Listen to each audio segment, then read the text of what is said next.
गोदाकाठावर वसलेलं नाशिक, साहित्य विश्वात पूर्वापार आपलं वेगळेपण अधोरेखित करणारं, ज्ञानपीठ विजेते कविवर्य कुसुमाग्रज तथा विवा शिरवाडकर असो किंवा नाटककार वसंत कानेटकर असो, यांच्यासारख्या अनेक दिग्गज साहित्यिकांच्या कसदार लेखणीनं नाशिकचं साहित्य विश्व समृद्ध झालं. साहित्य प्रांतातील नाशिकची श्रीमंती वृद्धिंगत केली ती लेखक तुमच्या भेटीनं या उपक्रमामुळे. पुस्तकातून रिझवणारा लेखक प्रत्यक्षात असतो कसा याविषयी चोखंदळ वाचकांना कमालीचं अप्रूप असतं. त्यांची हीच जिज्ञासा शमवण्याचं कार्य या उपक्रमातून अखंडपणे होत आहे. लेखकांना देखील जावे वाचकांच्या गावाची सुखद अनुभूती देणारा लेखक तुमच्या भेटीला रौप्य महोत्सव साजरा करून 26व्या वर्षात पदार्पण करत आहे. 25 वर्ष हा कसा मोठा पल्ला. एखादी संकल्पना सुचणं, ती प्रत्यक्षात उतरवणं आणि तब्बल 2.5 दशक ती तितक्याच उत्साहात राबवण्यासाठी झोकून काम करणं, हे ज्योती स्टोर्स आयोजित लेखक तुमच्या भेटीला उपक्रमाच्या यशस्वीततेचं गमक. हे शिवधनुष्य पेळण्याचं काम केलं ते वसंतराव खैरनार यांनी. एकदा एका वाचकाची लेखकाशी होऊ न शकलेल्या भेटीची रुखरुख त्यांच्या लक्षात आली आणि त्यातून सुचली ही संकल्पना. लगोलग त्यांनी प्रत्यक्षात ती उतरवली आणि गेल्या 25 वर्षात या उपक्रमातून लेखक वाचक भेटीचे थोडे थोडके नव्हे, तब्बल 360हून अधिक अविस्मरणीय कार्यक्रम साकारले. मग त्यात अनेक दिग्गज नामवंत लेखकांनी वाचकांशी थेट संवाद साधला. दरवेळी विविध क्षेत्रातील नवीन लेखक, नवा विषय, हे या उपक्रमाचं वैशिष्ट्य. आठवतंय 1998 साल कविश्रेष्ठ कुसुमाग्रज आमच्या ज्योती स्टोरच्या आयोजित पुस्तकाच्या प्रदर्शनाच्या उद्घाटनाला आले होते. तात्यासाहेब खूप थकलेले होते, पण ते बोलले, वसंता, किती वर्ष झाली, जवळपास मला वाटतं 20-22 वर्षापासून मी तुझ्या प्रदर्शनाच्या उद्घाटनाला येतोय. आतापर्यंत मी एवढ्या वेळा कुणाकडेच गेलो नाही, पण तुझ्याकडे मात्र मी नाही म्हणू शकलो नाही. छान, तू चांगला उपक्रम राबवलेला आहेस. आणि मित्र हो, 1999ला तात्यासाहेब गेले. 20-22 वर्ष पुस्तकाच्या प्रदर्शनाची परंपरा तात्यासाहेबांच्या शुभास्तीच उद्घाटनाने होत होती. एक दिवशी असाच सायंकाळी मी दुकानावर उभा असताना एक वरिष्ठ अधिकारी निवृत्त झालेले माझ्याकडे आले होते आणि मला म्हणाले, अहो, मला तात्यासाहेबांना भेटायचं राहून गेलं कुसुमाग्रजांना, पण एवढा मोठा माणूस. मी म्हटलं, अहो काही नाही, त्यांचे दरवाजे हे 24 तास उघडे असायचे. अरे मी गेलो नाही बरं का त्यांच्याकडे वसंतराव. मग माझ्या मनात एक प्रश्न आला की असे कितीतरी लोक असतील की ज्यांना लेखकाला भेटावंसं वाटतं, पाहावंसं वाटतं, ऐकावंसं वाटतं. मग मनात विचार आला की आपण असा कार्यक्रम का करू नये की ज्याच्यामध्ये वाचकांना किंवा रसिकाला लेखकाला थेट भेटता येईल. आणि मग या संकल्पनेतूनच लेखक तुमच्या भेटीला या कार्यक्रमाची सुरुवात झाली. अर्थात मी कल्पना वसंतराव कानेटकरांना सांगितली. ते बोलले, अतिशय छान कल्पना आहे, आपण लगेच उद्घाटन करूया आणि पहिल्या उद्घाटनाला मीच येतो की. आणि मग 1 ऑगस्ट 2000 सालामध्ये परशुराम सायकडकरच्या शेजारी असलेल्या फ्रेनीबाई दस्तूर हॉलमध्ये पुस्तकाच्या प्रदर्शनामध्येच वसंतराव कानेटकर आले आणि लेखक तुमच्या भेटीला कार्यक्रमाची सुरुवात झाली. 1 ऑगस्ट ते 31 ऑगस्ट 2000 महिनाभर आम्ही कार्यक्रम घेतला. पुस्तकांच्या सानिध्यामध्ये लेखक बसलेले, समोर काही वाचक आणि रसिक बसलेले. आम्ही मात्र फक्त निमित्त मात्र होतो. लेखक आणि वाचकाची भेट घालून द्यावी एवढाच एक मूळ हेतू त्याच्यामध्ये होता. लेखक निवड ही लेखक तुमच्या भेटीलाची सर्वात महत्वाची जबाबदारी. लेखकांचा शोध ते कार्यक्रमाचं नियोजन अशी संपूर्ण धुरा वसंतरावांनी सांभाळली. वाचकांच्या अभिरुचीचा साकल्याने विचार झाला. ज्योती स्टोर्सच्या ग्रंथदालनात नवनवीन पुस्तकांची, लेखकांची माहिती आपसूक मिळते. पुस्तकांच्या परीक्षणातून वाचकांकडून दिल्या गेलेल्या नावांच्या आधारे दरवर्षी दमदार लेखकांची निवड करून हा उपक्रम पुढे जात आहे. हे जग वाचणाऱ्यांचं आहे. जेव्हा लेखक आणि वाचक एकत्र येतात तो क्षण कल्पनातीत ठरतो. वाचकांच्या दृष्टिकोनातनं लेखकाबद्दल अधिक जाणून घेणं, त्यांना कशामुळे प्रेरणा मिळते, पुस्तकावर स्वाक्षरी, इतर वाचकांशी संपर्क, असं बरंच काही आहे. पण लेखकांचं काय? त्यांच्या कथा, साहित्य जिवंत होतात पुस्तकातनं. मग कथेचे कोणते भाग वाचकांच्या मनात गुंजले, त्यांना कशामुळे हसवलं गेलं, प्रेरित केलं गेलं, हे लक्षात येतं.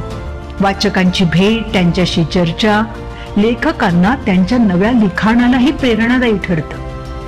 लेखक तुमच्या भेटीतील वाचन व लेखन हे दोन्ही अनुभव समृद्ध करणारे ठरतात. कुठेतरी उद्याचा उद्योजक, उद्याचा विज्ञानामधला जयंत नारळीकर, एखादा नाटककार वसंतराव कानेटकरांसारखा या आपल्या रसिकांमधून तयार व्हावा किंवा पुढे जावा, अशी याच्या पाठीमागे संकल्पना आहे. कारण लेखकाच्या सगळ्या साहित्याची बीज ही कळत नकळत होईना वाचकांच्या मनावर रुजत असतात. मला बऱ्याच वेळा जाणवलेलं आहे, कार्यक्रम संपल्यावर जेव्हा श्रोते निघतात घरी जायला, तेव्हा त्यांना जाणवतं की नाही, मला आज काहीतरी वेगळं मिळालं. हे वेगळं पण देण्यामध्येच जे काय आहे त्याच्यामध्येच आम्हाला आनंद आहे. मी किंवा माझी संस्था ज्योतिष्ठोस हे कायमच या बाबतीमध्ये आनंददायी राहिलंय आणि आमच्या आनंदाचं समाधान याच्यामध्येच आहे. कदाचित उद्याचा नाशिकचा धांडोळा घेताना आमच्या या लेखक तुमच्या भेटीला कार्यक्रमाची नोंद त्याच्यामध्ये नक्कीच घ्यावी लागेल. कारण वाचनाच्या प्रचार आणि प्रसाराकरता, वाचकांचं मन पुस्तकांप्रती घडवण्याकरता, रसिकांना अतिशय अद्ययावत अशा विचारांची मेजवानी मिळण्याकरता आणि याच्यातूनच उद्याचे लेखक घडविण्याकरता हा लेखक तुमच्या भेटीला हा सगळा धांडोळा किंवा हा प्रपंच आहे. आज 25 वर्ष जरी झालेली असली तरी सातत्याने या कार्यक्रमाची ओढ रसिकांना अजूनही तेवढीच आहे आणि यापुढे राहील याची मला खात्री. वाचन संस्कृती लयास जाऊ लागण्याची चिंता असलेल्या या काळात लेखक तुमच्या भेटीला या उपक्रमाची ही वाटचाल वाचन संस्कृतीचा विस्तार करत चाललीये, रुजवत चाललीये. वाचकांना शब्दांशी, शब्दांच्या निर्मात्याशी घट्ट जोडून ठेवणारा हा रुपेरी धागा अधिक बळकट होत जाईल यात शंका नाही. आणि आता या उपक्रमाचं हे आहे 26वे वर्ष. 360हून अधिक लेखकांचा सहवास नाशिककरांनी अनुभवला ही तर अद्भुत घटना. यावर्षी अभिजित जो, न्यायमूर्ती सत्यरंजन धर्माधिकारी, डॉक्टर राजा आणि रेणू दांडेकर, नीरजा आणि डॉक्टर प्रज्ञा दया पवार, ब्रिगेडियर हेमंत महाजन, श्री अजय आणि ज्योती आंबेकर, शरद कुलकर्णी, स्वराधीश डॉक्टर भरत बलवल्ली हे सर्वजण सन्माननीय अतिथी म्हणून लेखक तुमच्या भेटीला मध्ये उपस्थित राहणार आहेत. नवनीत आणि शंकराचार्य न्यास यांच्या सहकार्याने आणि संयुक्त विद्यमाने हा कार्यक्रम इतके दिवस, इतकी वर्ष बहरत गेला. पण आज स्वतंत्रपणे ज्योतिष्ठोस ग्रंथदालन आयोजित लेखक तुमच्या भेटीला नाशिककरांसाठी, केवळ तुमच्यासाठी येत आहे. साहित्य, संस्कृती, समाज, राजकारण, वैद्यकीय, कृषी, पर्यावरण क्षेत्र कोणते असो, लिहिणारा प्रत्यक्ष दिसतो, भेटतो, त्याचे बोल कानात साठवले जातात. यापुढेही नाशिककर असोशीनं हा अनुभव घेत राहणार. उपक्रमाचं वय वाढेल तशी नाशिककरांची सांस्कृतिक समज वर्धिष्णू होईल. लिहित्याला बोलतं करणारा आणि ऐकणाऱ्याला वाचतं करणारा हा उपक्रम अभिरुची संपन्न, सुसंस्कृत, समंजस समाज निर्मितीसाठी अखंड तेवत राहणारी दीपमाळ म्हणजे लेखक तुमच्या भेटीला.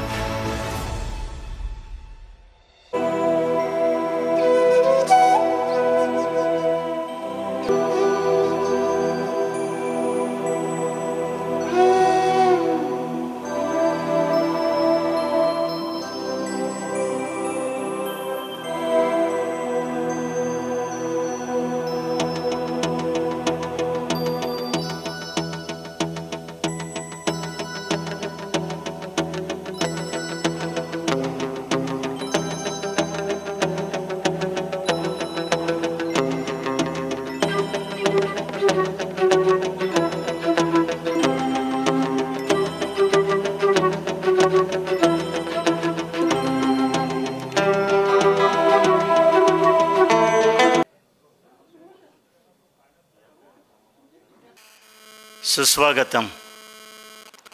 सर्वांचं मनपूर्वक आनंदाने स्वागत.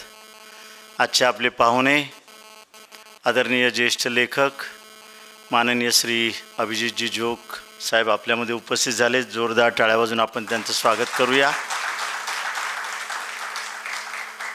त्यांचे प्रकाशक आणि महाराष्ट्रातले ख्यातनाम प्रकाशक माननीय श्री दिलीपराज प्रकाशनाचे संचालक माननीय श्री राजीव बर्वे साहेब इथे आलेले आहेत. त्यांचे आपण स्वागत करूया. आज आपल्या नाशिकमधलीच एक महनीय व्यक्ती माननीय श्री रमेश अय्यर साहेब आलेले आहेत. त्यांचे आपण या ठिकाणी स्वागत करूया. स्टेजवरील सर्व मान्यवर उपस्थितांमध्ये अनेक मान्यवर इथे आलेले आहेत. माननीय ज्येष्ठ लेखक श्री राजीव पटेलजी आलेले आहेत. बीजी वाघ साहेब आलेले आहेत. माननीय श्री माजी आमदार बोरस्ते साहेब आलेले आहेत. विलास पोद्दार आलेले आहेत. यशवंतराव पाटील सर आलेले आहेत. विवेकजी गोगटे आलेले आहेत. श्रीकांत बेनी आलेले आहेत. अलकाताई दराडे आलेले आहेत. अनेक मान्यवर या ठिकाणी उपस्थित झालेले आहेत. राजाभाऊ मोगल आणि माजी आमदार निशिगंधाताई पण आलेले आहेत. आपल्या सर्वांचं मी मनपूर्वक आनंदाने आजच्या या लेखक तुमच्या भेटीला 26व्या वर्षामध्ये पहिल्याच पुष्प गुंफण्यासाठी आपण सर्वजण या ठिकाणी आलात. त्याबद्दल आपल्या सर्वांचं मी ज्योतिष स्टोअरच्या वतीनं मनपूर्वक आनंदाने स्वागत करतो आणि आपल्या वतीने आपल्या पाहुण्यांचं देखील मनपूर्वक स्वागत करतो. मित्रहो, आता आपण एक फिल्म पाहिलेली आहे. 25 वर्षाचा धांडोळा त्याच्यामध्ये घेण्याचा प्रयत्न हा केला गेलेला आहे. आपल्या नाशिकच्याच ज्येष्ठ लेखिका आदरणीय वृंदाताई भार्गवे यांनी ही फिल्म बनवलेली आहे.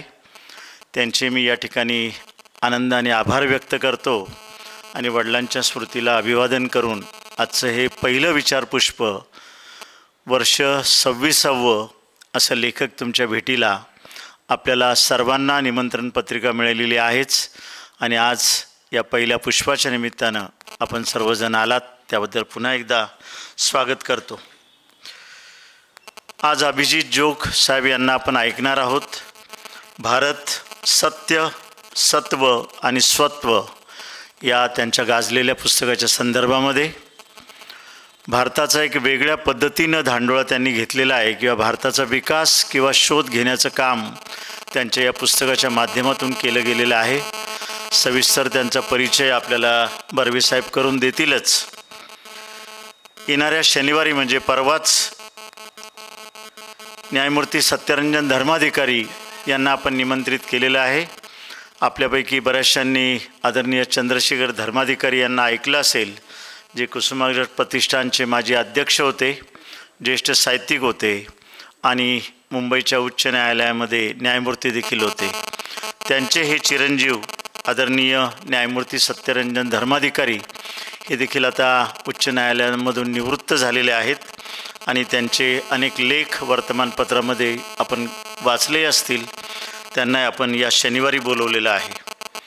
रविवारी आपण ज्येष्ठ समाजसेवक आणि ज्येष्ठ शिक्षणसेवक आदरणीय डॉक्टर राजा दांडेकर आणि रेणुताई दांडेकर यांना आपण दोघांनाही निमंत्रित केलेलं आहे आणि त्यांनी जे काही कोकणामध्ये काम उभं केलेलं आहे, दापोलीला हे राहतात हे जोडपं आणि प्रचंड मोठं असं काम केलेलं आहे.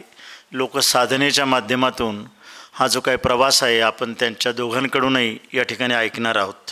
रविवारी 14 तारखेला. 16 तारखेला महाराष्ट्रातल्या ख्यातनाम कवयित्री नीरजाताई आणि डॉक्टर प्रज्ञादया पवार या उभयतांना आपण बोलवलेलं आहे आणि या दोघींची अनेक वेगळ्या प्रकारे अनेक पुस्तकं आपल्यापैकी काहींनी वाचली असतील. कविता असेल, ललितलेख असेल किंवा कादंबरी असेल, या सगळ्या क्षेत्रामध्ये या दोघींचं काम खूप मोठं आहे आणि या दोघींनाही बोलतं करण्याकरता आपण वंदनाताई यात्रेंना विनंती केलेली आहे आणि त्या या दोघींची मुलाखत घेणार आहे. यानंतर 17 तारखेला ऑपरेशन सिंदूर आणि भारताची सुरक्षितता यावर बोलण्याकरता रिटायर्ड ब्रिगेडियर माननीय श्री हेमंत महाजन साहेब आपल्यामध्ये येणार आहेत आणि काही स्लाईड शोद्वारे आपल्याशी ते संवाद साधणार आहेत. त्यानंतर 20 तारखेला श्री अजय आंबेकर आणि ज्योती आंबेकर यांच्या वतीनं या दोघांनी लिहिलेल्या आणि सादर केलेल्या नरहर कुरुंदकरांवर अतिशय सुंदर असं नाट्य अभिवाचन, असं म्हणण्यापेक्षा तो एक 1.25 ते 1.5 तासाचा दीर्घांक आहे, तो आपल्यापुढे सादर केला जाणार आहे या दोघांच्या वतीनं. त्याचं लेखन देखील अजय आंबेकरांनी केलेलं आहे आणि सादरीकरण जे आहे, दिग्दर्शन जे आहे ते मात्र या दोघांनी पण केलेलं आहे. ही पतिपत्नी आपल्यापुढे नरहर कुरुंदकर एका विचारवंताची गोष्ट या निमित्ताने सादर करणार आहेत. महाराष्ट्रामध्ये याचे अनेक प्रयोग झालेत, अनेक ठिकाणी तिकीट लावून प्रयोग झालेत, पण नाशिककरांच्या रसिकांकरता खास करून ते या प्लॅटफॉर्मवर आपल्याला ऐकायला मिळणार आहे, पाहायलाही मिळणार आहे. 21 सप्टेंबर रविवारी एव्हरेस्ट शिखर ज्यांनी 2दा सर केलेलं आहे असे ठाण्याचे माननीय श्री शरदराव कुलकर्णी यांना आपण निमंत्रित केलेलं आहे. त्यांनी लिहिलेलं अतिशय छान असं पुस्तक आहे, माणसाला थरारून टाकणारं, ती, मी आणि पुनश्च एव्हरेस्ट. अतिशय गूढ त्याच्यामध्ये आहे साचलेलं. त्या दिवशी आपल्याला पाहायला मिळेल. स्लाईड शोद्वारे ते आपल्याशी एव्हरेस्टच्या सगळ्याच करामती आणि जगातली अनेक शिखरं त्यांनी पार केलेली आहेत असे एक उत्कृष्ट गिर्यारोहक आपल्याशी संवाद साधायला येणार आहेत. आणि मध्ये जवळपास 1.25 ते 1.5 महिन्याच्या गॅपनंतर आपण हिंदुस्थानी शास्त्रीय संगीतातले गायक माननीय श्री स्वराधीश डॉक्टर भरत बलवल्ली यांना बोलवलेलं आहे. सध्या ते अमेरिकेच्या दौऱ्यावर आहेत आणि 20 ऑक्टोबरला परत येणार आहेत, म्हणून 2 नोव्हेंबर ही तारीख आपण ठेवलेली आहे. कारण त्या मधल्याच पिरियडमध्ये नेमकी दिवाळी, पहाट, भाऊबीज असे अनेक कार्यक्रम असतात, म्हणून 2 नोव्हेंबर अशी आपण तारीख याच हॉलमध्ये निश्चित केलेली आहे. आणि संध्याकाळी ते आपल्याशी सुसंवाद साधणार आहेत. आणि त्यांची मुलाखत घेण्याकरता खास मुंबईहून श्री विघ्नेश जोशी हे येणार आहेत. या मान्यवरांबरोबर अनेक विशेष अतिथी या नात्यानं आपण काही गावातली मंडळी पण बोलवलेली आहे. या सर्वच कार्यक्रमांना आपण उपस्थित राहावं अशा प्रकारची नम्र विनंती मी या ठिकाणी करतो. आपल्या सर्वांचं मनपूर्वक स्वागतही करतो. आणि यानंतर आदरणीय राजीव बर्वे सरांना विनंती करतो की त्यांनी माननीय अभिजित जोग यांचा परिचय आपल्यापुढे सादर करावा. माननीय राजीव बर्वेजी. आजच्या कार्यक्रमाचे प्रमुख वक्ते माझे मित्र अभिजित जोग. गेली 26 वर्ष अव्याहतपणे लेखक तुमच्या भेटीला हा उपक्रम चालवणारे वसंतराव खैरनार, आज या कार्यक्रमात जे तिसरे पाहुणे आहेत ते रमेश अय्यर सर. आज प्रेक्षागृहामध्ये माझे नाशिकसारख्या ठिकाणी येऊन सुद्धा 25 माहितीचे चेहरे दिसत आहेत. सगळ्यांची नावं आत्ता लक्षात येत नाही आहेत, परंतु वसंतरावांमुळे मी हळूहळू नाशिककर व्हायला लागलेलो आहे. मुख्य म्हणजे आदरणीय यशवंतराव पाटील इथं आहेत, आमच्या प्रकाशक संघाचे पोद्दार सर इथं आलेले आहेत, आमचे लेखक मकरंद सागपटणेकर इथं आलेले आहेत, उद्योजक उक्ते इथं मला दिसत आहेत, वसंतरावांचे धाकटे बंधू खैरनार इथे दिसत आहेत, अनेक जण आहेत. त्यांची नावं घेण्यात वेळ घालवत नाही मी. माझ्याकडे जबाबदारी आहे अभिजित जोगांची, तुम्हाला जोगांचा परिचय करून द्यायचा. परंतु तो परिचय करून देण्यापूर्वी तुम्हाला काही जणांना नसलेला वसंतरावांचा परिचय करून द्यायचा मी ठरवला आहे. किंबहुना व्यासपीठावरच्या मंडळींना तो आवश्यक आहे करून देणं. मी बरोबर आहे ना अभिजित जोग? वसंतरावांना मी जवळजवळ गेले 40 वर्ष आमची मैत्री आहे. मित्रांनो, हा MA झाला मनुष्य. MA झाल्यावर त्यांनी ग्रंथालयशास्त्राची देखील कालांतराने ही पोस्ट ग्रॅज्युएशनची पदवी ही त्यांनी मिळवली. आज महाराष्ट्रामध्ये अक्षरशः शेकडो बुक सेलर आहेत. आपल्या नाशिकमध्ये 5-50 पुस्तकाची दुकानं आहेत. परंतु महाराष्ट्रातला एकमेव हा मनुष्य आहे की अशा तऱ्हेचा ग्रंथावर प्रेम करतो आणि अशा तऱ्हेचे काहीतरी वाचन संस्कृतीची वृद्धी होण्याकरता अशा तऱ्हेचा कार्यक्रम हा सादर करणारा हा एकमेव मनुष्य, याचं मला मोठं कौतुक वाटत आलं. गेले 26 वर्ष अव्याहतपणे हा उपक्रम चालू ठेवणे, मित्रांनो, हा विनोद नाही, हे अतिशय अवघड काम आहे. याकरता केवढी मोठी पदरमोड ते करतात ते मला माहिती आहे. या 26 वर्षात मला स्वतः या व्यासपीठावर येण्याचा 4 वेळा योग आला. 3 वेळेला मी आजच्याच भूमिकेत होतो आणि एकदा मी वक्ता म्हणूनही इथे, लेखक म्हणूनही इथं आलेलो आहे. 2 वर्षापूर्वी काही लोक इथं असतील हजर, महात्मा गांधींवर मी आणि भारत सासणे हे आम्ही 2 ऑक्टोबरला इथे बोललेलो होतो. तर मी वसंतरावांविषयी सांगत होतो. वसंतराव 50हून अधिक वर्ष या साहित्य क्षेत्राशी निगडीत आहेत. मी तुम्हाला आता सांगितलं की ते उत्तम वाचक आहेत. स्वतः वाचणारा ग्रंथ विक्रेता महाराष्ट्रात अतिशय हाताच्या बोटावर मोजण्या इतकेच आहेत, त्यातले ते आहेत. ग्रंथ विक्रेत्याच्या बरोबर प्रकाशकाशी संबंध येतो, लेखकाशी कसा काय येतो, हा मोठा अचंबित होणारा प्रश्न महाराष्ट्रातल्या अनेक ग्रंथ विक्रेत्यांना आहे की वसंतराव लेखकाला कसं गोळा करतात. ते प्रकाशकाला गोळा केलं तर एक वेळ समजू शकतो.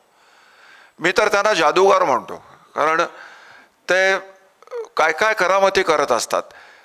अनेक प्रकाशकांना या व्यासपीठावर बोलवून त्यांना बोलतं करतात. म्हणजे प्रकाशकांना बोलतं करणं आमचं मागे उभा राहून काम करण्याचा आमचा धंदा खरं म्हणजे. परंतु आम्हाला पुढं आणणं, माणसाला पुढं आणणं आणि कुठलाही आडपडदा न ठेवता त्याला मोठं करणं, हा एक मोठी खासियत त्यांची. मित्रांनो, अखिल भारतीय मराठी प्रकाशक संघ ही गेले 30 वर्ष ही प्रकाशकांची संघटना मोठी कार्यरत आहे. या संघटनेचा 22 सालचा जीवन गौरव पुरस्कार वसंतरावांना मिळाला. हे त्यांनी मगाच्या फिल्ममध्ये मी काळजीपूर्वक बघत होतो, त्यांनी कदाचित भिडस्तपणामुळे त्याचा उल्लेख कुठेही केलेला नव्हता, परंतु हे सगळ्यांना सांगायला पाहिजे. म्हणजे एका माणसामध्ये किती गुण असू शकतात. वसंतराव उत्तम वक्ता आहेत हे तुम्हाला सांगितलं तर नवल वाटेल, कारण आमच्या प्रकाशक संघाच्या व्यासपीठावरनं त्यांनी या जीवनगौरव पुरस्कार देताना अविस्मरणीय भाषण केलं. त्यांनी की साहित्य क्षेत्राला, प्रकाशन व्यवसायाला त्यांनी ज्या मार्गदर्शनपर त्यांनी त्यावेळेला जे विचार मांडले ते खरोखर केवळ विलक्षण सुंदर हे असे विचार होते. तर वसंतरावांचा हा उपक्रम दीर्घकाळ हा चालत राहून दे, हा असे मी त्यांना शुभेच्छा देतो. आणि आता माझे मित्र अभिजित जोग यांच्याकडे वळतो. अभिजित जोग हे MBA आहेत, मॅनेजमेंटमधले तज्ज्ञ. प्रतिसाद कम्युनिकेशन या प्रतिसाद कम्युनिकेशन्स प्रायव्हेट लिमिटेड या त्यांच्या व्यावसायिक कंपनीमार्फत त्यांनी जवळजवळ 30-35 वर्ष हा कम्युनिकेशनच्या क्षेत्रामध्ये ही त्यांनी व्यतीत केली. आणि एक काळ त्यांना असं जाणवलं की आता बास, आता थांबायचं. आणि त्यानंतर मी आज त्यांच्याबरोबर पुण्याहून येतानाच मी त्यांना असं कौतुकाने म्हणालो की ज्या व्यवसायाची आपल्याला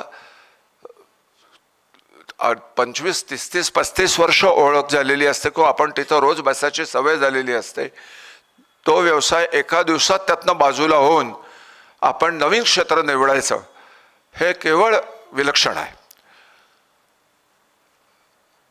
रोटरीच्या माध्यमातून अनेक समाजोपयोगी कामं ही अभिजित जोगांनी केलेली आहेत. मला स्वतःला 1990 साली रोटरीमध्ये अभिजित जोगांनी आणलं. त्यांची रोटरीतली अक्षरशः तुम्हाला खोटं वाटेल शेकडो कामं मी पाहिलेली आहेत की जी समाजोपयोगी जी कामं आहेत. मग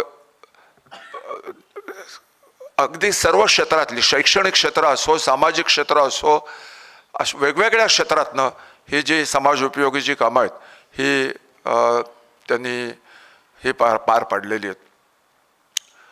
मॅनेजमेंटच्या संदर्भातले अनेक व्याख्यानं त्यांनी आयुष्यभर वेगवेगळ्या संस्थांमधनं इन्स्टिट्यूटमधनं त्यांनी दिली. हा त्यांचा आयुष्यातला एक पारड झाला.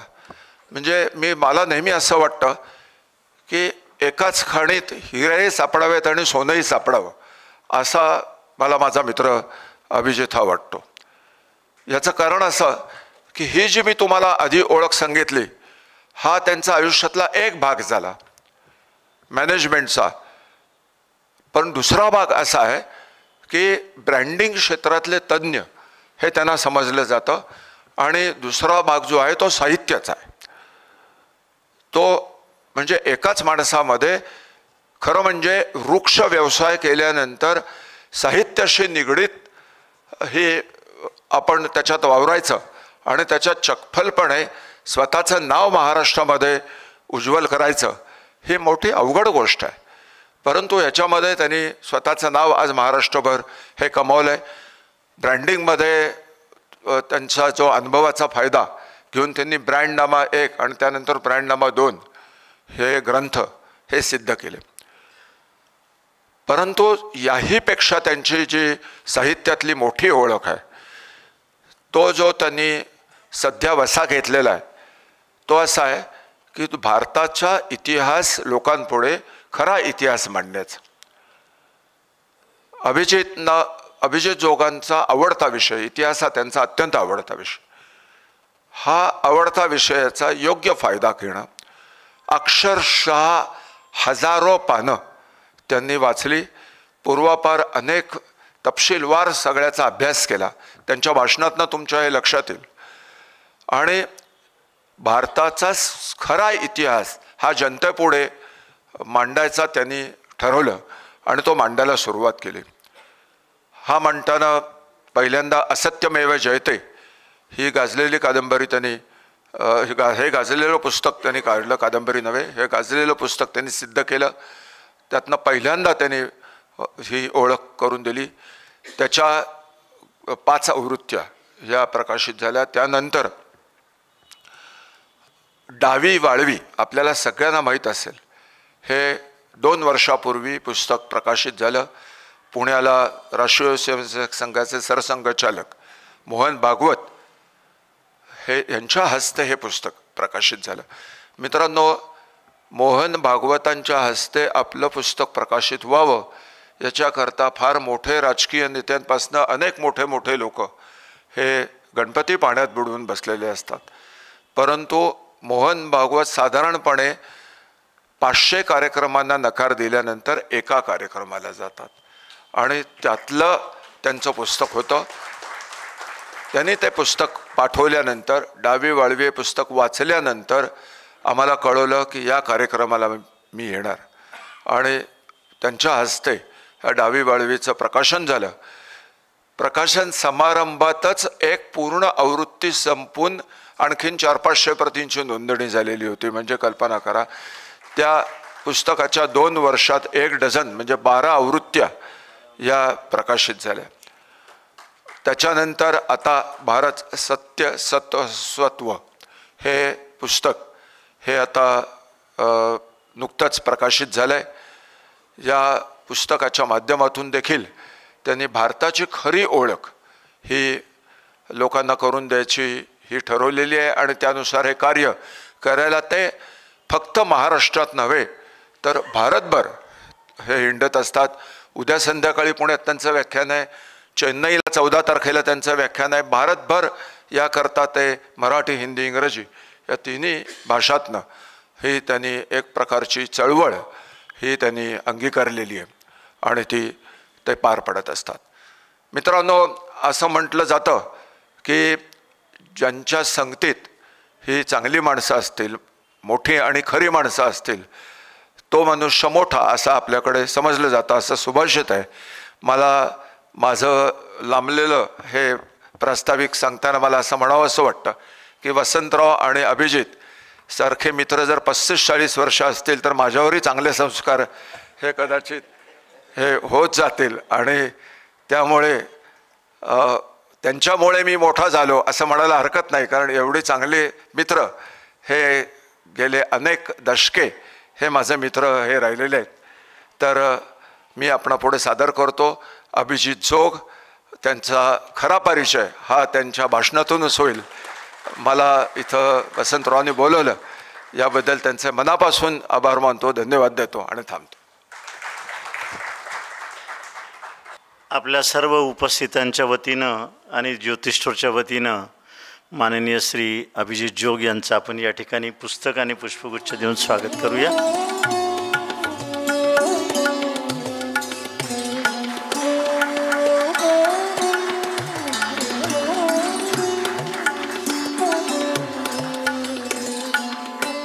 स्वतः राजीव बर्वे हे देखील बहुआयामी असं व्यक्तिमत्व आहे. त्यांनी जवळपास 7 ते 8 पुस्तकं लिहिलेली आहेत. मगाशी त्यांनी उल्लेख केला की एक लेखक या नात्यानं ते या ठिकाणी आलेले होते आणि गांधींजी या विषयावर त्यांनी आणि भारत सासणे साहेबांनी आपले विचार या ठिकाणी व्यक्त केलेले होते. त्यांच्या 8 पुस्तकांची जर नावं पाहिलीत तर काहीतरी त्याच्यामध्ये गुपित असेल असं मला वाटतं. कारण पुस्तकांची नावं बघा काय आहेत: मोहरलेले क्षण, मनबहर, मनात आलं म्हणून, मनस्पर्श, मनातली माणसं, मन मोकळं. एक मवर का त्यांचा जोर आहे काय मला कळलं नाही ते. एकच पुस्तक त्यांनी वेगळं लिहिलं आहे, रंगनिशेचे. असा एक सिद्धहस्त लेखक ज्याने आपल्या आयुष्याच्या प्रवासामध्ये जवळपास 50 वर्ष हा ग्रंथव्यवहार प्रकाशकांच्या माध्यमातून केलेला आहे. महाराष्ट्रामध्ये जी काही 5-6 नावं घेतली जातात प्रकाशकांच्या यादीमध्ये, त्याच्यामध्ये दिलीपराज प्रकाशनाचं पर्यायाने राजीव बर्वेंचं नाव आहे. जोरदार टाळ्या वाजवून आपण त्यांचं अभिनंदन करूया.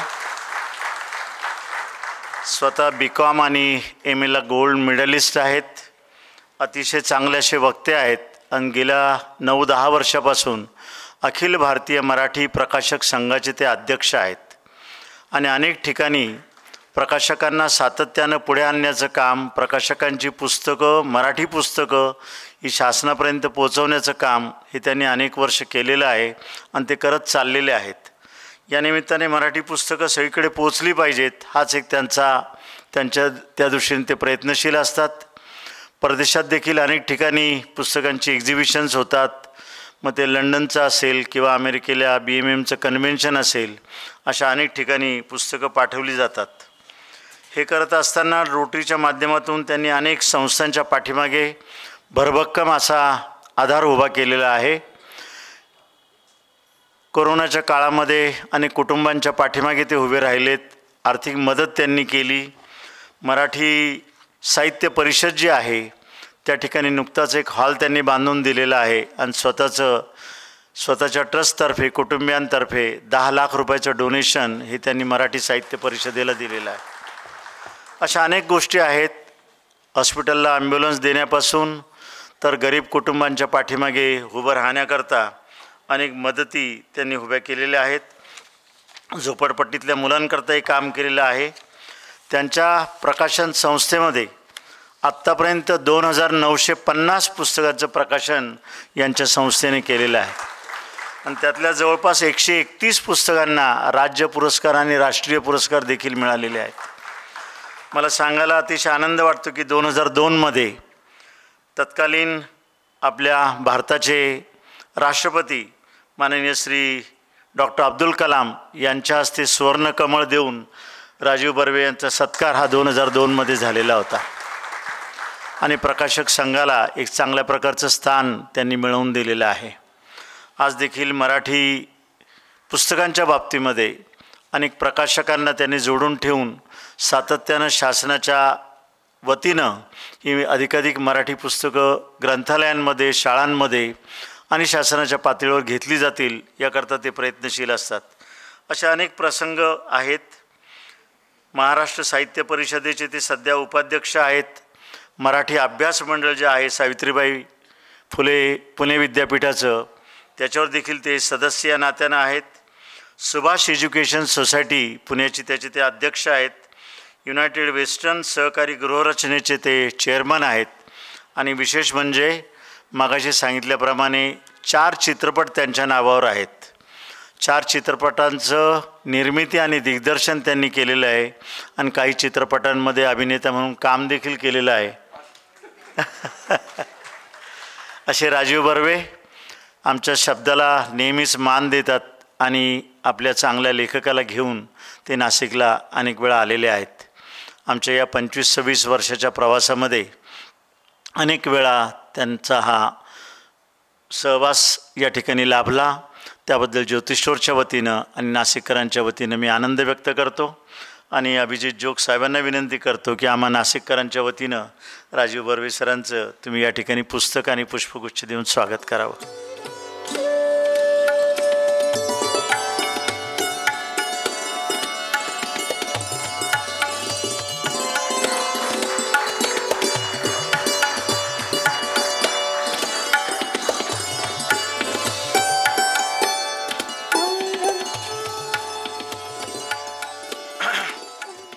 आपल्या समवेत आज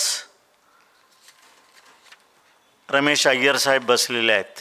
आपल्यापैकी काहींना त्यांची ओळख असेल, काहींना ओळख नसेल, म्हणून मी त्यांचा परिचय आपल्यापुढे सादर करतो. मित्र हो, हा देवमाणूस आहे. यांनी फक्त आदिवासी भागामध्ये महसूल असेल, ठाणापाडा असेल, या सगळ्या भागामधल्या विद्यार्थ्यांकरता आपलं आयुष्य दिलेलं आहे. गेल्या 16 ते 18 वर्षापासून सातत्यानं या शाळांमध्ये, आश्रमशाळांमध्ये आणि तिथल्या गरीब कुटुंबांकरता हे काम करतात. मला सांगायला विशेष आनंद वाटेल, एका विद्यार्थ्याच्या पाठीमागे जवळपास 1800 रुपयाच्या वस्तू, मग त्याच्यामध्ये त्याचा युनिफॉर्म असेल, त्याचं स्वेटर असेल, त्याचे चप्पल बूट असतील, त्याला वह्या असतील, त्याला पुस्तकं असतील, त्याला ड्रॉइंग वही असेल, कंपास पेटी असेल, सगळ्या प्रकारचं साहित्य, पाटी पेन्सिलपासून सगळंच, असं 7500 विद्यार्थ्यांना ते दरवर्षी देतात. किती अमाऊंट होत असेल तुम्ही विचार करा. एवढं करून ते थांबलेले नाहीत. गंगापूर रोडवरती या सावरकर नगरच्या पुढे त्यांनी एक बिल्डिंग घेतलेली आहे, ज्याच्यामध्ये साधारणपणे 50 ते 60 विद्यार्थिनींचा सहभाग आहे. महिलांकरता, विद्यार्थिनींकरता हॉस्टेल काढलेलं आहे. या हॉस्टेलमध्ये विद्यार्थिनींना राहण्याची सोय, त्यांचं ज्या कॉलेजला त्यांनी ॲडमिशन घेतली असेल त्याचा शिक्षणाचा खर्च, त्यांच्या पुस्तकाचा खर्च, त्यांच्या कपड्यालत्त्यांचा खर्च, त्यांच्या जेवणाचा खर्च, त्या विद्यार्थिनींना इथे फ्री राहण्याकरता सगळी सोय केलेली आहे. आणि याच्याकरता प्रचंड मोठा निधी हा त्यांनी मुंबईवरून दानशूर व्यक्तींकडनं मागवलेला आहे आणि त्याच्या पाठीमागे त्यांचे सातत्याने प्रयत्न राहिलेले आहेत.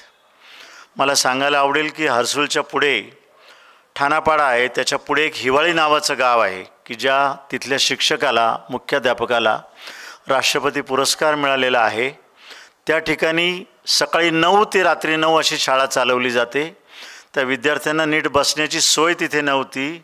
त्या विद्यार्थ्यांकरता यांनी 70 लाख रुपये गोळा करून तिथे बिल्डिंग बांधून दिलेली आहे. त्याचं सगळं श्रेय रमेश अय्यरांना आहे. मधल्या आता एक 4 महिन्यापूर्वीच त्या बिल्डिंगचं उद्घाटन करण्यात आलं. माननीय माजी मुख्यमंत्री आणि विद्यमान उपमुख्यमंत्री माननीय श्री एकनाथजी शिंदेसाहेब आलेले होते आणि त्यांच्या शुभ हस्ते झालेलं आहे.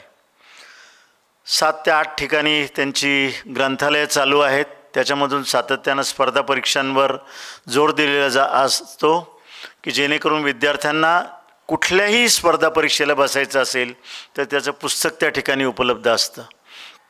अशी पुस्तकं त्यांनी वाचनालयाच्या माध्यमातून उभी करून दिलेली आहेत आणि जवळपास 200हून अधिक मुलांना सरकारी नोकरी त्याच्यामुळे मिळालेली आहे. स्पर्धा परीक्षेमध्ये 200हून अधिक मुलं आलेली आहेत. सांगायला मला आनंद वाटेल की नाशिकला एक दुर्गा देवरे नावाच्या कन्या आहेत, ज्या उपजिल्हाधिकारी या नात्यानं नाशिकमध्येच काम करतात आणि त्याचं सगळं श्रेय हे रमेश अय्यर सरांना आहे. अय्यर सर स्वतः चांगल्या प्रकारचे वाचक आहेत. स्वतःची त्यांची 7000 पुस्तकांची ग्रंथालयीन पुस्तकाची लायब्ररी आहे. जास्त पुस्तकं ते इंग्रजी वाचतात, पण इंग्रजी पुस्तकांचं मराठीकरण करून ज्याला एक इंटरनॅशनल बुक रिव्ह्यू क्लब आहे त्याच्यामध्ये ते लिहित असतात. नुकतंच त्यांना शांतारामा या इंग्रजी पुस्तकाचं चांगल्या प्रकारे रिव्ह्यू केल्याबद्दल इंटरनॅशनल अवॉर्ड देखील रमेश अय्यर सरांना मिळालेला आहे. अशी एक दानशूर व्यक्ती, सातत्यानं आदिवासी भागाकरता काम करणारी. आपण जर महात्मा नगरच्या भागामध्ये गेलात त्या रोडवर, तर तिथे एक अम्माज हॉटेल म्हणून खास आहे. तिथे हे यांच्या कुटुंबातर्फे चालवलं जातं, पण हे तिथे कधीच बसत नाहीत. यांच्या सौभाग्यवती ते हॉटेल चालवतात आणि सगळ्या लोकांना सकाळचा अम्मा नावाचं हॉटेल आहे. हां, आणि साऊथ इंडियन फूड अतिशय चांगल्या पद्धतीनं त्या ठिकाणी दिलं जातं. असे एक दानशूर व्यक्ती नाशिक शहरामधली, जी अनेक विद्यार्थ्यांच्या पाठीमागे उभी आहे, अनेक कुटुंबांच्या पाठीमागे उभी आहे, अशा रमेश अय्यर सरांना आज आम्ही मुद्दाम या ठिकाणी बोलवलं आहे. मी अभिजित जोग सरांना विनंती करतो की त्यांनी अय्यर सरांना पुस्तकं आणि पुष्पगुच्छ देऊन त्यांचं या ठिकाणी अभिनंदन करावं.